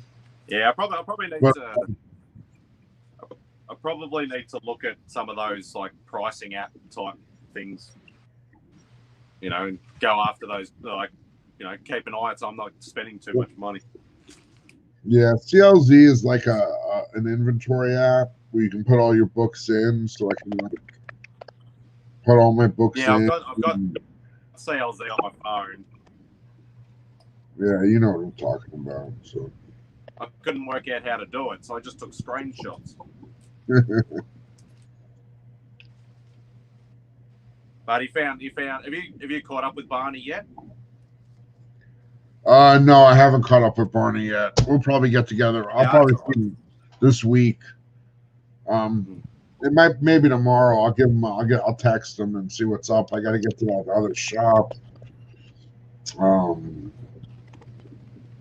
But hey, Yeah, 14 of you watching. I'm gonna put my buddy Comics on the Mind's link in the chat. If you're not subbed up to Comics on the Mind, do me a favor. Throw him a sub. He's my co-host on Thursdays for Teachers Lounge. Awesome dude. Great, you know, has a great YouTube channel. Definitely worth a sub. Click that link and give him a click. He's a couple. I think he's like 8 or 9 away from 400. Let's see here. Let me refresh. Yeah, he's 9 away. So if you're not subbed up to Comics on the Mind, please click that link. Give my buddy a sub. Let's help him get to 400. And if he lets me on his channel, you know he's a good guy. Definitely. This is cool too. They send me like a poster with the Warrant magazines. Little beat up, but still, it's cool. That's just a poster of the vampire. That's nice. You know. And I got a poster today at the comic store when I picked up my comics. I got the poster of ASM 101, the intro of Morbius. Oh. I just love that cover. The 6 songs. What was that Morbius book? Oh, it's just what was that Morbius book you had? Is it a new series? It's a new one. It just came. It comes out tomorrow. Where did I have it? Let me find it. Yeah, I saw you sort of flash it up really quickly, and I'm like, I didn't know he had his solo book at the moment. I know he had one back in the days of like Spirit of Vengeance and Midnight Suns, but I didn't know he had one. I think this is I can't say his name well. Canacoli, Giuseppe Canacoli, something like that. Camancoli, yeah. You know who I mean. Yeah. Bond of Blood. Do you know, is it an ongoing or is it just a one shot? I don't think it's a one shot. I think it's either a mini or I'm not sure if it's a mini or it's an ongoing. Let me see. Mr. Hyde's in there. Oh, okay. Cool.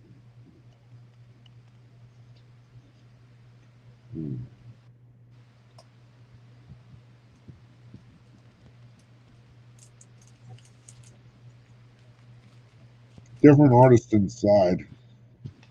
Cool. That's most of the art now. I kind of like the style. Who does it say the artist is inside?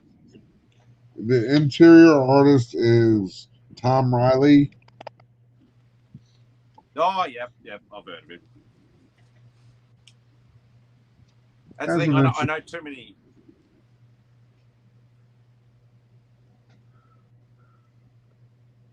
Yeah, it's not too bad. It kind of reminds me almost. I thought it might be a bit darker. Oh, there's maybe a darker page. Yeah, that's probably a bit more like it. Yeah, it's very, very artistic sort of style. Yeah, like a like Franco Francavilla, or Yeah. it almost reminds me of that kind of like Yeah, well, he does a lot of horror type stuff. Every time I see him post a lot of like sketches. a lot of like bold shapes, not a ton of line work, not much line work at all. Mostly like bolder shapes, more graphic.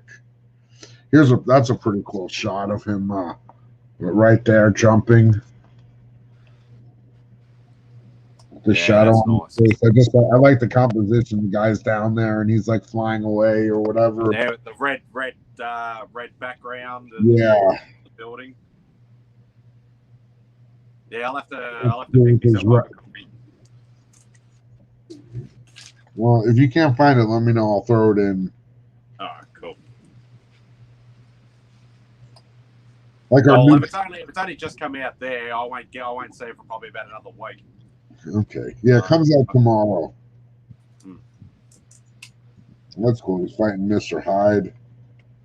That's pretty cool. This guy draws a pretty cool Mr. Hyde. That's wicked. Yeah.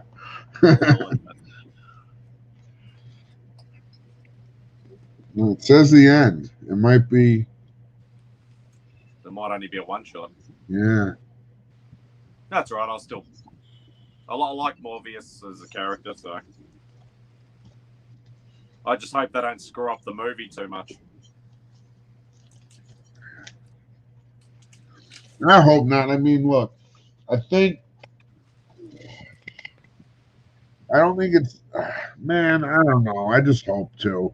Did you see that? I read, I don't know if I saw, somewhere I saw it. It said that they're trying to court Keanu Reeves to play Kraven. Oh, okay. If he bulked up a bit, maybe, but he's too old to do that sort of stuff. Oh, yeah, it's Hollywood. He could probably do it. Yeah, he's John Wick. He could probably. Yeah, I think he just needs to stick to John Wick. Yeah. I don't even want him to make another Matrix, even though they're supposed to be making another Matrix. Yeah, I don't know. I'm okay with the Matrix being where it is. Not going anymore. They should have left it at 2. Yeah, they maybe should have left it at 1.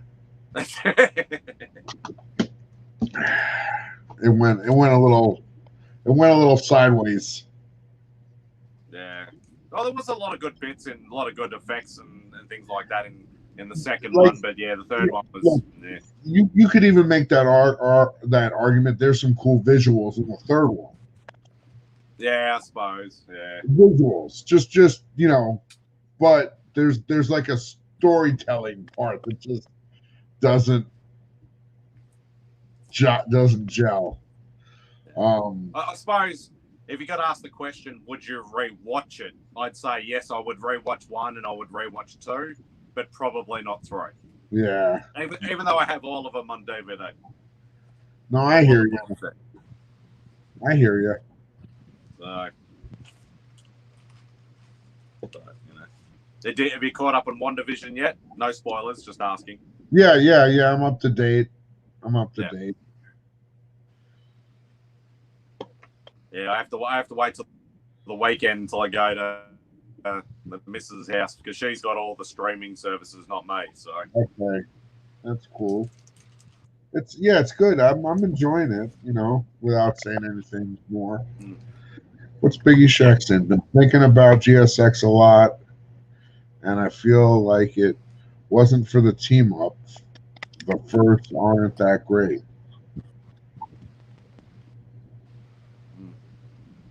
What? I don't know, man. I would argue that Storm, Colossus, and Nightcrawler are pretty major first appearances. I mean, they're major characters that have been they're major X-Men. They've been around for many years. They've been in multiple movies, multiple cartoons, multiple toy lines. I mean, I think when you hit cartoons, movies, and toys, you're a serious character in comics. Yeah, and especially with I know a bit about the X-Men, but I don't know a lot. If somebody says to me, "Oh, who's in the X-Men?" I couldn't name any of the characters that are in it now, I just go, okay, yeah, Wolverine, Cyclops, Colossus, Nightcrawler, Jean Grey, all that sort of era. They're probably all in the X-Men now. I don't know. I'm not up to date on the most current X-Men. You know, yeah, I wouldn't have a clue. You know, but here's Arthur Adams. I know you like your Arthur Adams. I love those. I have a couple of those, yeah. I tend to buy heavy on those.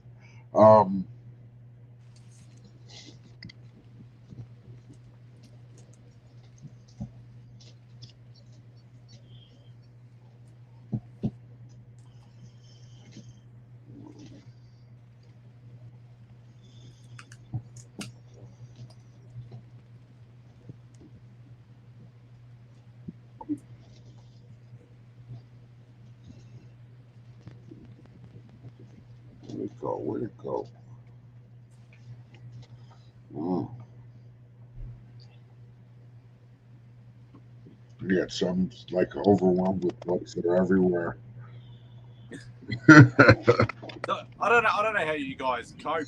Like, I'm looking in my room now and I can see probably 20 short boxes, and that's all the comics I have.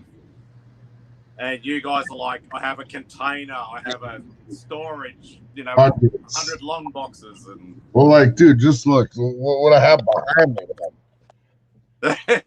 It goes back all the way. It's like 1, 2, 3, 4, 10, 14. Like, there's 20 or 30 right there. Yeah. And then I got another. That's like the ones that you like just recently got or are going to sell or whichever. It's not the personal collection, really. There's black. I have the plastic black BCW cases. They're kind of back there. So my best books are back there. There's about 9 of those, 9 or 10 of those. That is that stuff. And then some other stuff. It's probably the stuff it's those and whatever I brought in my car from Florida, because I moved with two big like pod type things where you fill them up and then they move them. What's up, comic slabs and statues? And so what? So have you got a container or something back in Florida, or is it is all over here? No, it's all here in Vegas. Oh. It's like one of those storage units. I have that's where I have like the 200 boxes. That's what I want to get like moved into, because like right now I'm staying with my aunt. She's let me live here for a couple of years. I've saved up some money. It's worked great, but it's time for me. I want to get my own place. I want to have my own space. Going to get the books in one room, or at least in one location where I can get them organized, figure out exactly what do I want this? Is there anything I do want to keep out of the storage unit? I mean, there might be like some Dave Stevens books. I only have one. I don't want to sell it. There might be some Arthur Adams. I only have one. I don't want to sell. I don't want to sell the one. But, I don't need 4 short boxes of Batman books. I don't need 4 short boxes of random Amazing Spider-Man books, because I'm not trying to put runs together. I mean, I spent from 8 years old to 29 years old doing nothing but buying books every week, putting runs together of everything. So there was a point where there was a 20-year period where I had basically a run of every major title. It was just from probably 85 to like 2000. That chunk.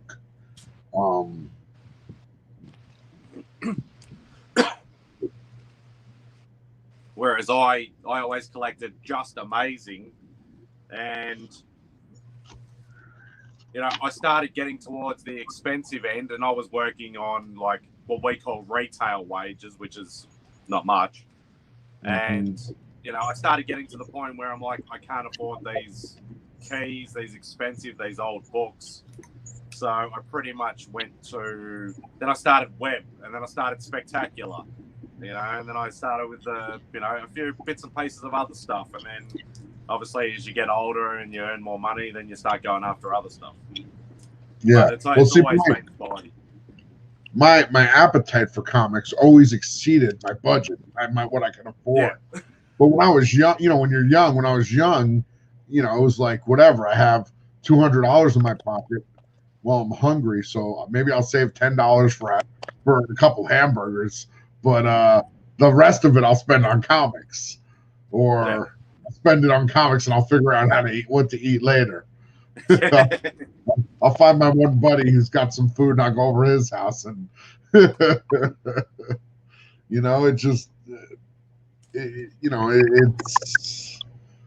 it's a very consuming hobby. It can be. Yeah.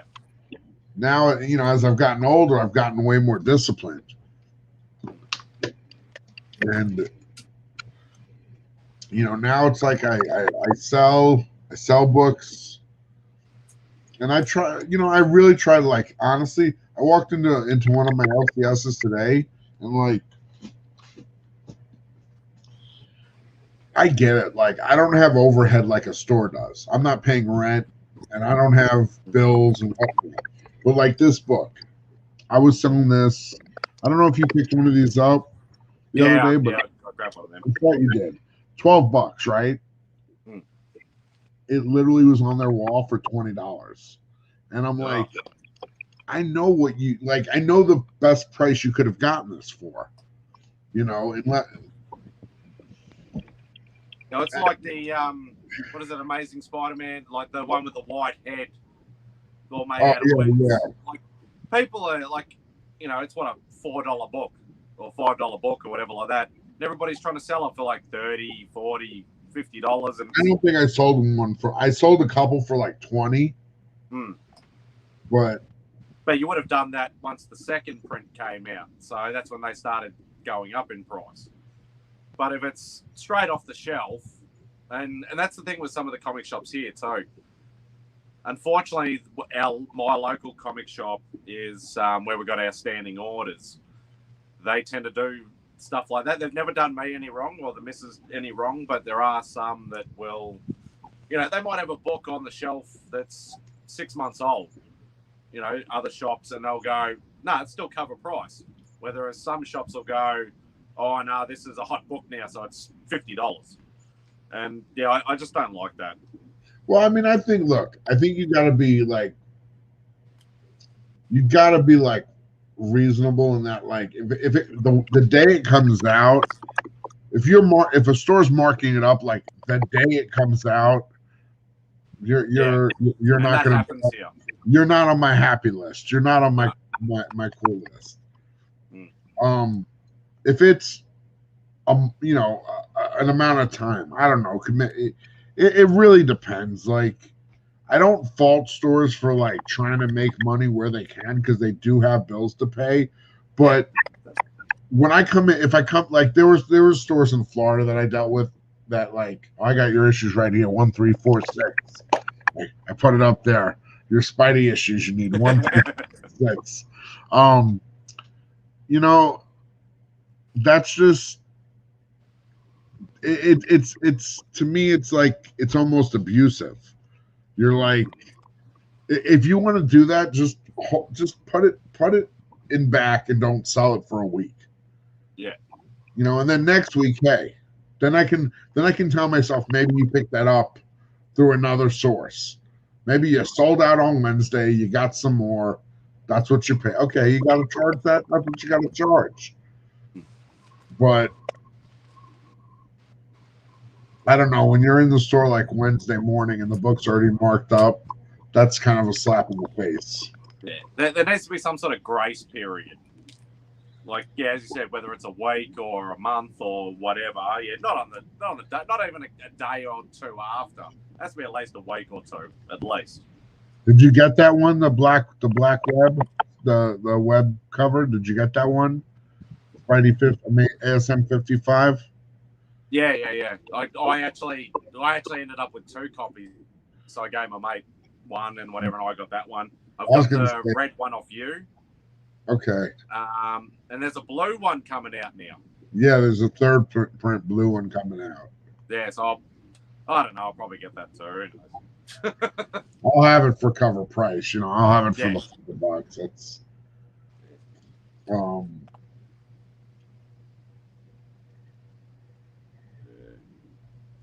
Yeah, I no, mean, the one, I asked this, I don't know, a few weeks ago when this book came out. I don't know whether you can see it or not. The light's probably not that good. It's right on her boob somewhere. Where is it? There's like a blue line. I don't know. You can't really sort of see it. Like the guy that the comic shop that got these, the whole stack had this blue line just alongside the. it's probably just how it was printed or something. Yeah, I didn't know whether it would, like, they nearly all came out like that, or only certain batches, or it doesn't really worry me. It's still a nice looking. It was only a cover buy for me anyway, so. Which I never thought I would say that. I've never been a cover buyer, and I've just become one all of a sudden. You know, look, I'm very like, I take a very like, I'm going to collect how I want to collect, and you can collect how you want to collect, and we can share how we collect. And I'm not going to try and tell you your way is wrong or my way is right, or my way is wrong and your way is right. It's not right or wrong. It's just different. And if that's right. you like to collect covers, then cool, collect covers. I love art too. You know, they're like Dave. A lot of the Dave Stevens books I love. He doesn't do the interiors. They could back in the '80s. If they could get him, like if they could get him to slap his art on the cover, it would sell more. So they did that. Yeah. They figured that out pretty quickly.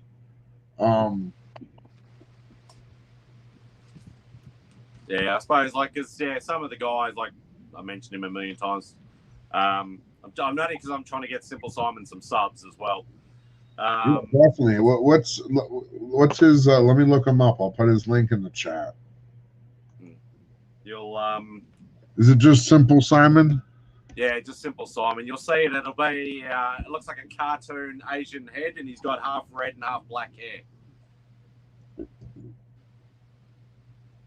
I can't look at any of the comments or anything because I'm on my phone. So I got you. Let me. No, I want to go to YouTube. I'm wrong. But yeah, like he collects. His favorite character is Red Hood, so he collects Red Hood. But he's a massive cover buyer. You'll just anything. That's why I bought him those couple of Vampirellas that I bought off you were for him. I just thought it looks sexy, it looks good. I'll just get him, get him a little present, sort of thing. And but yeah, he does it a lot. Like he buys multiple copies of things. Red and black hair.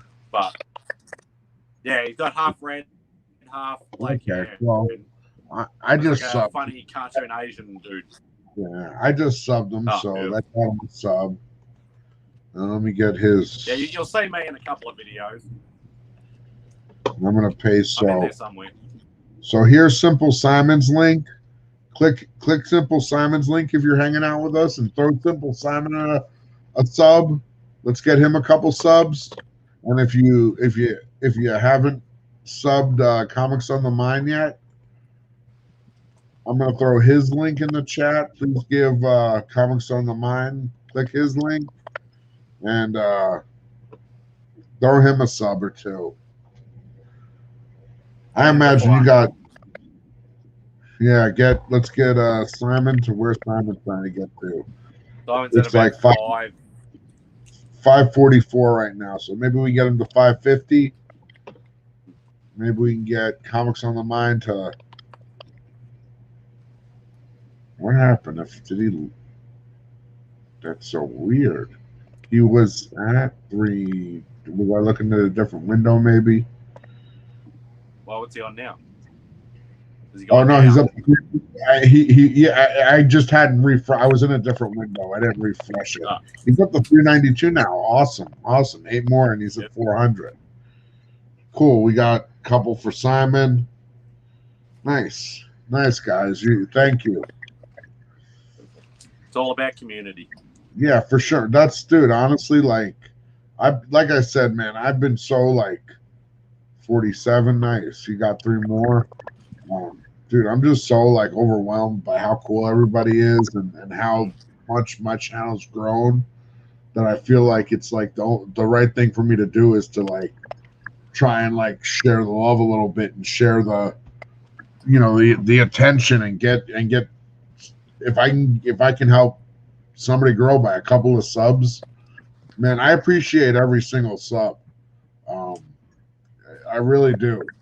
Yeah, because I remember I think it was on my Sunday, the Saturday auction for you. You're on about 811 or something, and you went up to like 8, I think 22 or 23.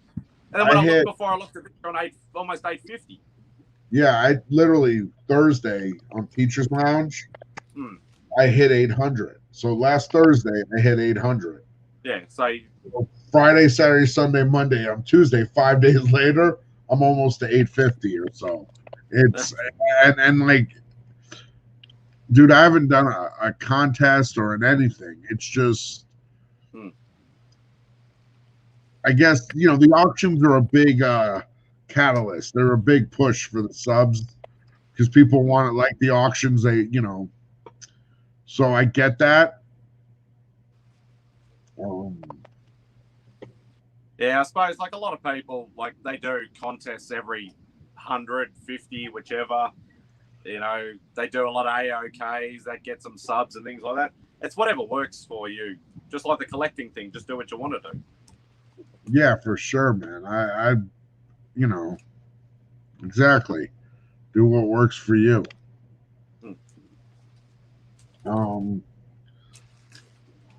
Like I'm gonna do something at 1,000 just because I feel like would I get to 1,000 if I didn't? Yeah, I'm pretty sure at this point I'm gonna get to 1,000. If I just keep going, yeah, being consistent and do what I'm doing, I'm gonna get to 1,000 eventually. And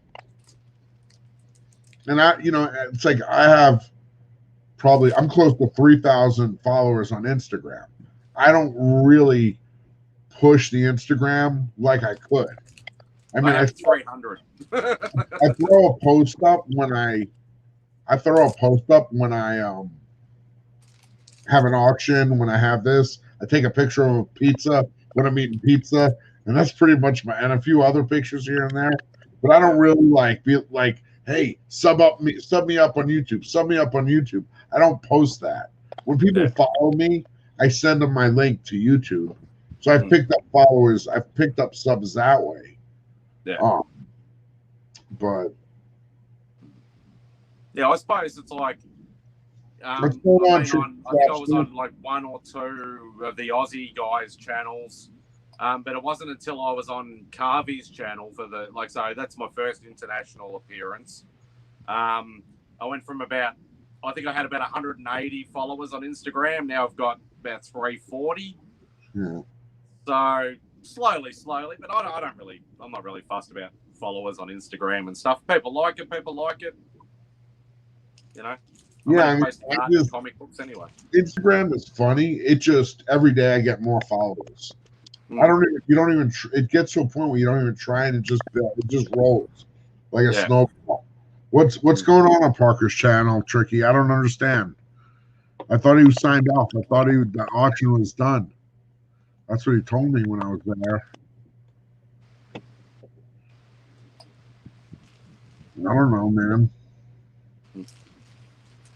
Yeah, it's funny. I was always a Facebook guy, but nearly every guy that I speak to, like YouTube and Instagram and that, hardly any of them actually use Facebook.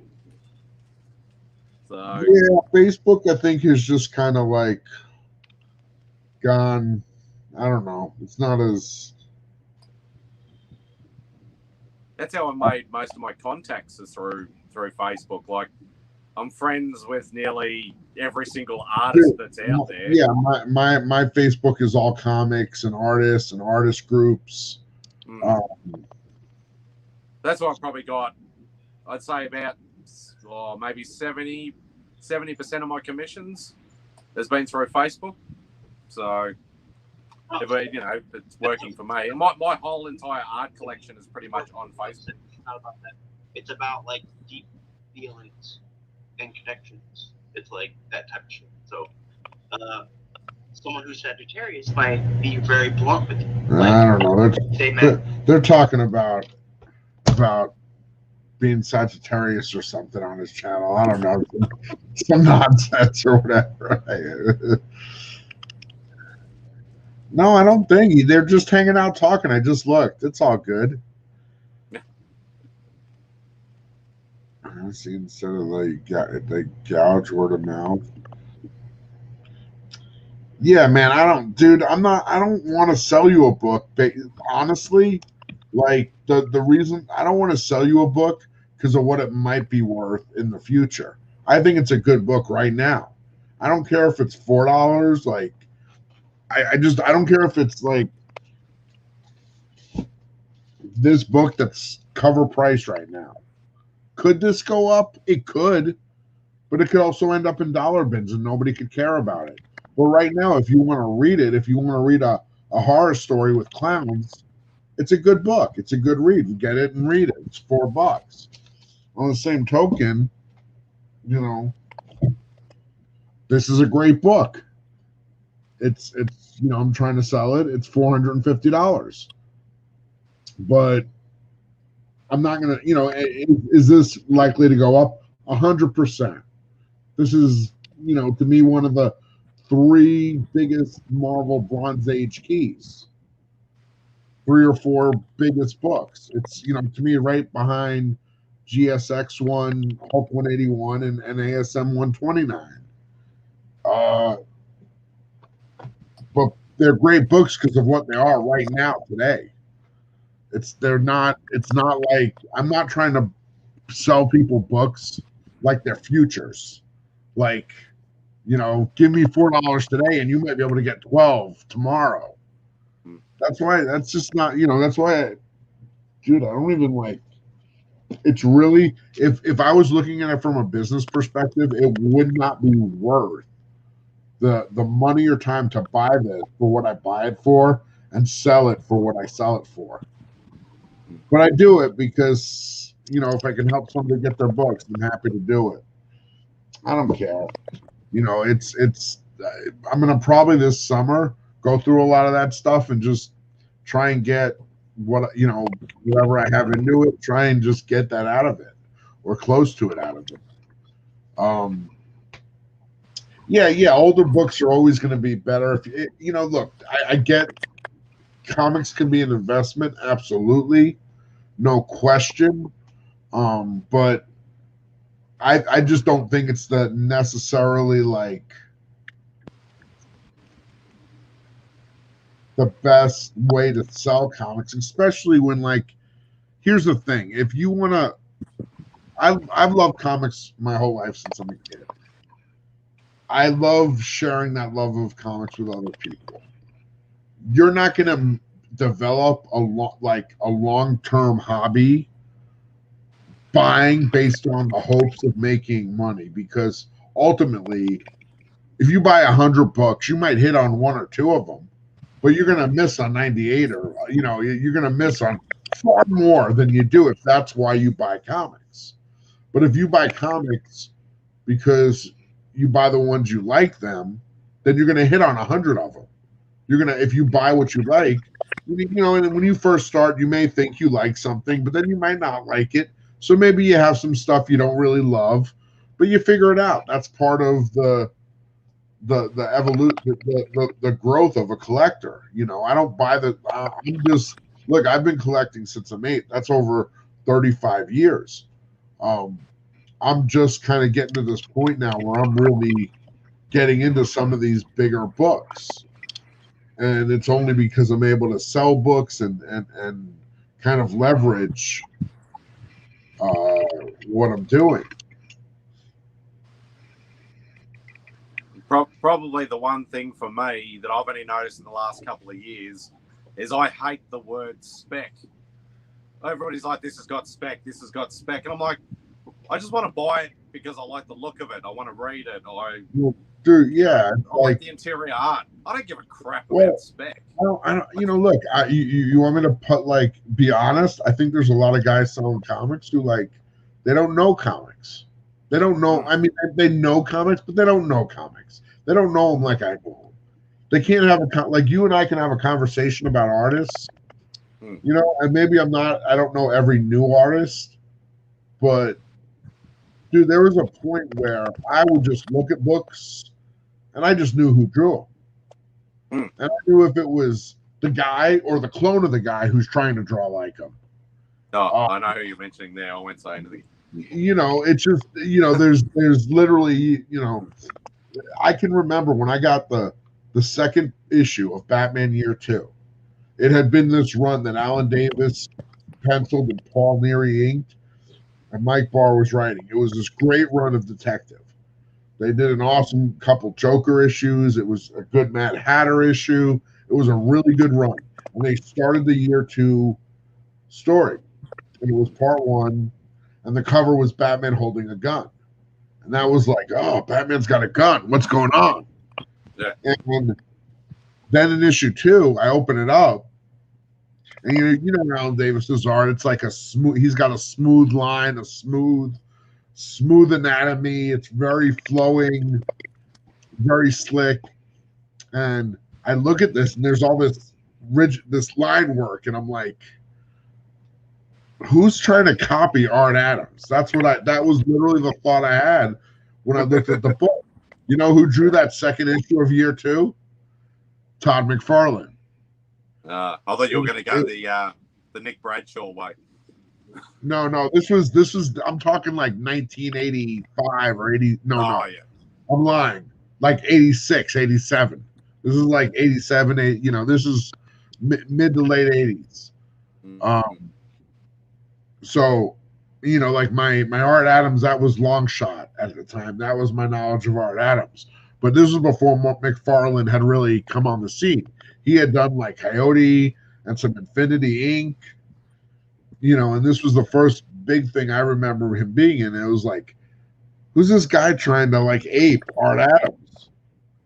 And whatever, finished the story, and then he went to Hulk. Then McFarlane did Hulk, I think, and then he went to Spider-Man.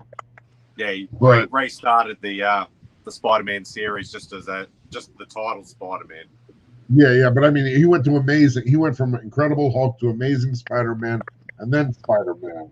Yeah, that's right. Yeah, because he started on 290. Really iconic covers.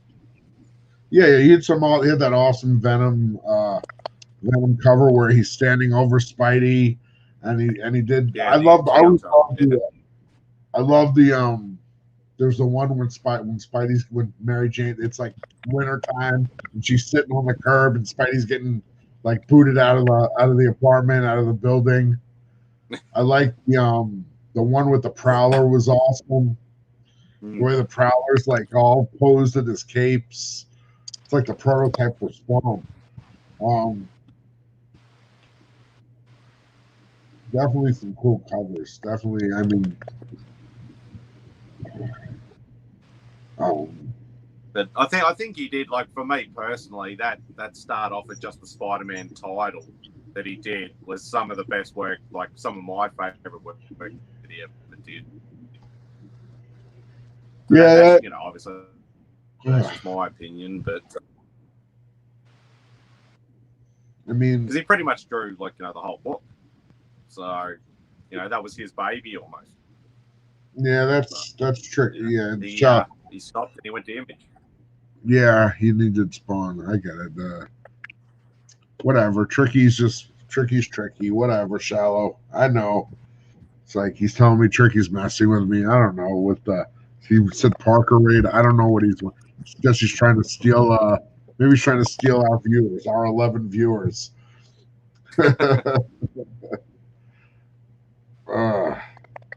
Let's see. Asmus says that's what I'm saying I could not do, but I'm like hearing not worry about all the other.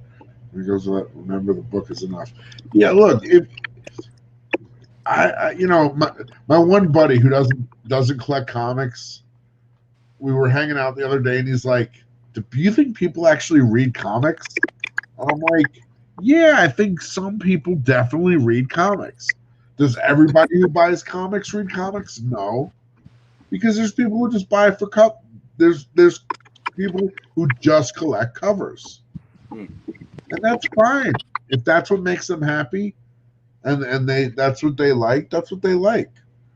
I mean, I'll buy a book for the art if I don't like, even if I don't like the story, I will buy it for the art. I mean, I will buy a book for the cover. Like, if I find an old book from the 80s that has a Dave Stevens cover, I almost don't care what's on the inside. If it's cool, great, even better. But I probably haven't read a book in 2 years, 3 years. I've been too busy. I've been more going to the collecting side than the reading side. But it doesn't mean I haven't read books, and doesn't mean I still don't appreciate them. And I'm not doing it, as I've said before, not for resale value. Well, I just love the art, love the stories. I'll get around to, like, I'll just go, I feel like reading a book today. Yeah, I'm not going to do it religiously. There's no quota. There's no rule. Yeah, you have to read X amount of books in X amount of time. If did I read a book this year? Yeah, I've read a couple graphic novels. I've read a couple books. When I feel like reading a book, I read a book. I read like some of the stories in the first issue of this. I'll probably look through this and read a couple stories. It's. I did buy this thing to read. This is like the oversized Silver Surfer Black trade. Oh, it's the Treadmore run, isn't it? Yeah. I picked this up. He's got a weird style for Silver Surfer. Yeah. I don't know. I think I like it. Yeah, I don't know. I've never looked in the interior work, but covers, he makes it look weird, like very, I don't know, like Roswell, Alien, Area 51 type looking aliens. Weird looking things.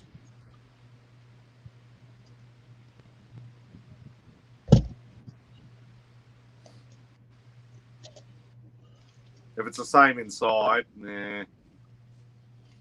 Story might be good though. Donny Cates, Chad Moore, and Dave Stewart.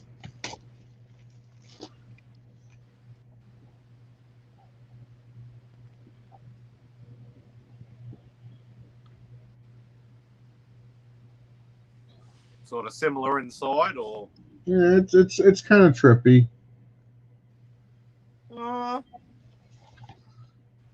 Okay. Yeah, I like that page. That page looks nice. Oh, that's bright. There we go. It's kind of cool being nice and big. Yeah, it's very art orientated more than storytelling. By the looks of it.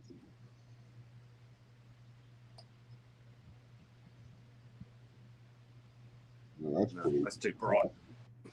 That's a pretty cool ego.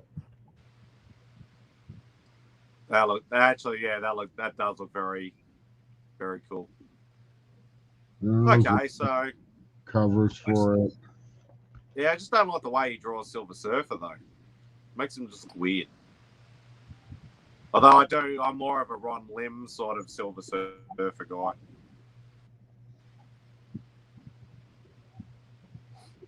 Yeah, this is out there a little bit. That's a different way to approach Surfer. Yeah, no, I don't like that. That's not for me.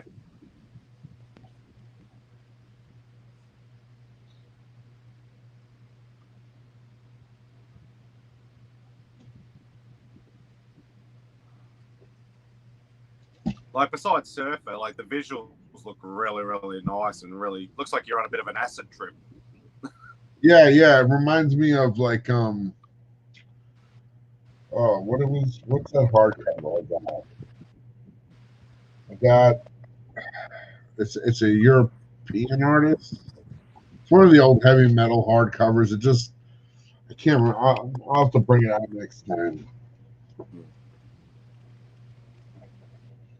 But what's that? An X-Men graphic?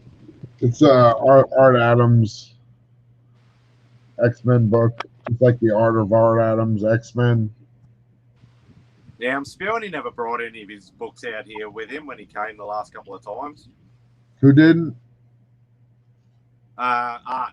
The last 2 times he's been here, he didn't bring any. He brought some original art with him, like covers and stuff like that. But he didn't bring any. Because I don't mind buying an odd, like sketchbook or art of sort of book.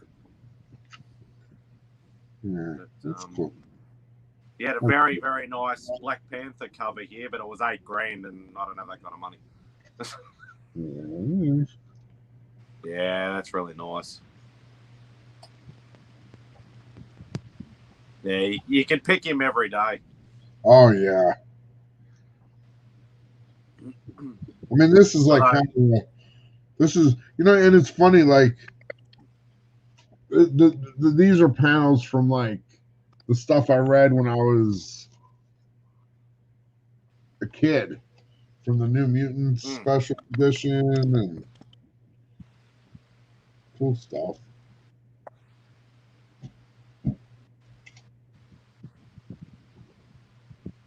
Like you see, like I just love to look at books and go through them. It's not like it's almost like, honestly, with the comics, I've like kind of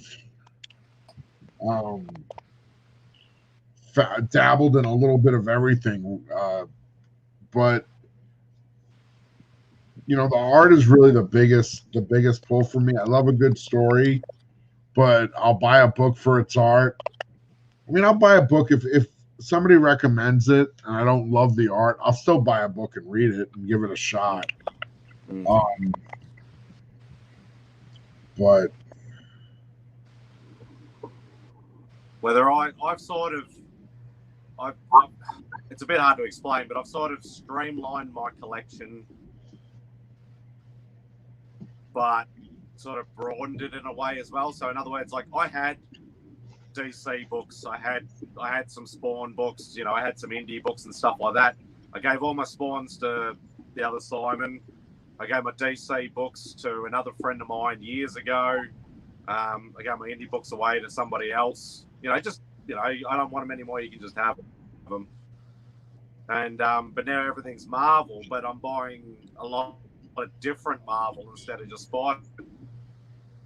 So, like I had those when I couldn't buy Spidey. I'd buy those because that was my favorite characters as well. Wolverine as well. But now, I'm buying, like I've got Strange Academy on my pull list now, and I never thought I would. But I'm enjoying it, so. Yeah, I mean, if it's change with the times.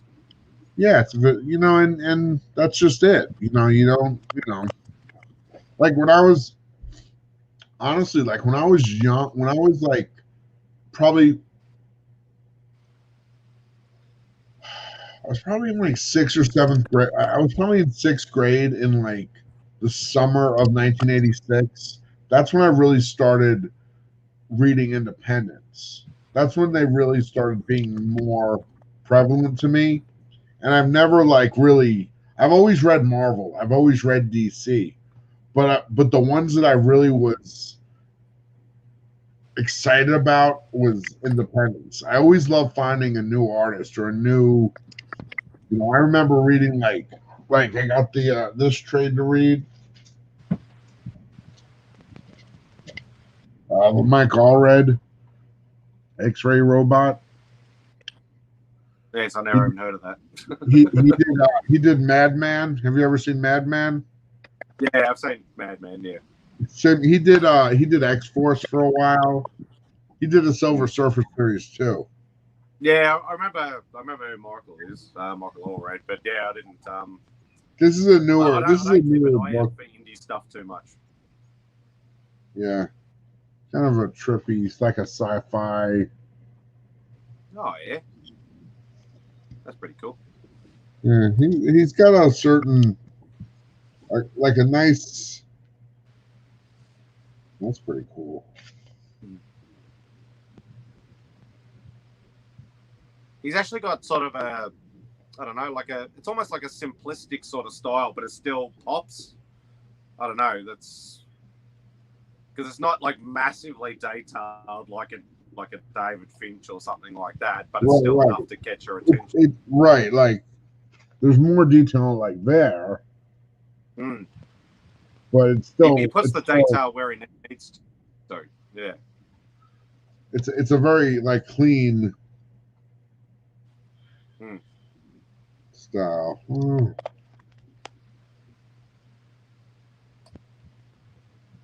I always like this stuff.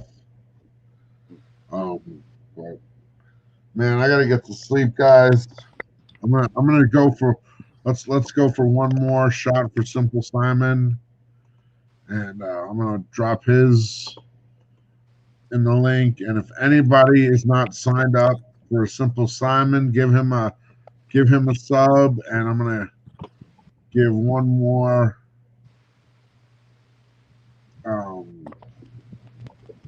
plug for Comics on the Mind. He's up to 392, pretty good. Simon's up to 547 right now, I think. Yeah. So if any of you 13 people out there are still watching and you're not subbed up to Simple Simon or Comics on the Mind, click those links, throw those guys a sub. Both trying to build their channels. Good stuff. But seriously, I figured I'd go on for like a half an hour, 2.5 hours later. It happens every time. Seriously. But hey guys, thank you so much for hanging out with me tonight, me and Mad Spidey. Thank you for joining me. Mad Spidey, appreciate the company. It's always good when I put the link out there that somebody, at least one person, jumps in. You know, it's good to have somebody to talk to. You get a little like self-conscious just being by yourself. But I'll see you guys Thursday if you join us on Comics on the Mind channel for Teachers Lounge, 9 p.m. Pacific Standard Time. I guess it's midnight if you're on the East Coast. I don't know what the time it is for you. Yeah, it'll be because I think you started at my 4 p.m. and I finished work at 5 p.m. So I probably won't be able to get it until about 6 p.m. So hopefully you're still going at that time. Yeah. For me, anyway. You were last time, so it should be right. Yeah, sometimes we are, sometimes we're not. It all just depends. It really I promised Max that I'd show my Lupacino commission, so. No. Max could have joined us tonight, but she was hanging out with Parker. Yeah. Let me see how it is. I see how it is, Max. Allegiances change. Yeah, seriously. But what are you going to do? But listen, everybody, thank you so much. Gorilla, smash that. Gorilla, smash that thumbs up. Click those links in the chat. Sub up my buddies. But get them some subs. Sub me up if you haven't. It seems like everybody has, so I feel kind of silly asking. But I appreciate all of it. Until next time, for more Gorilla Todd goodness, I'll catch you later. Be good.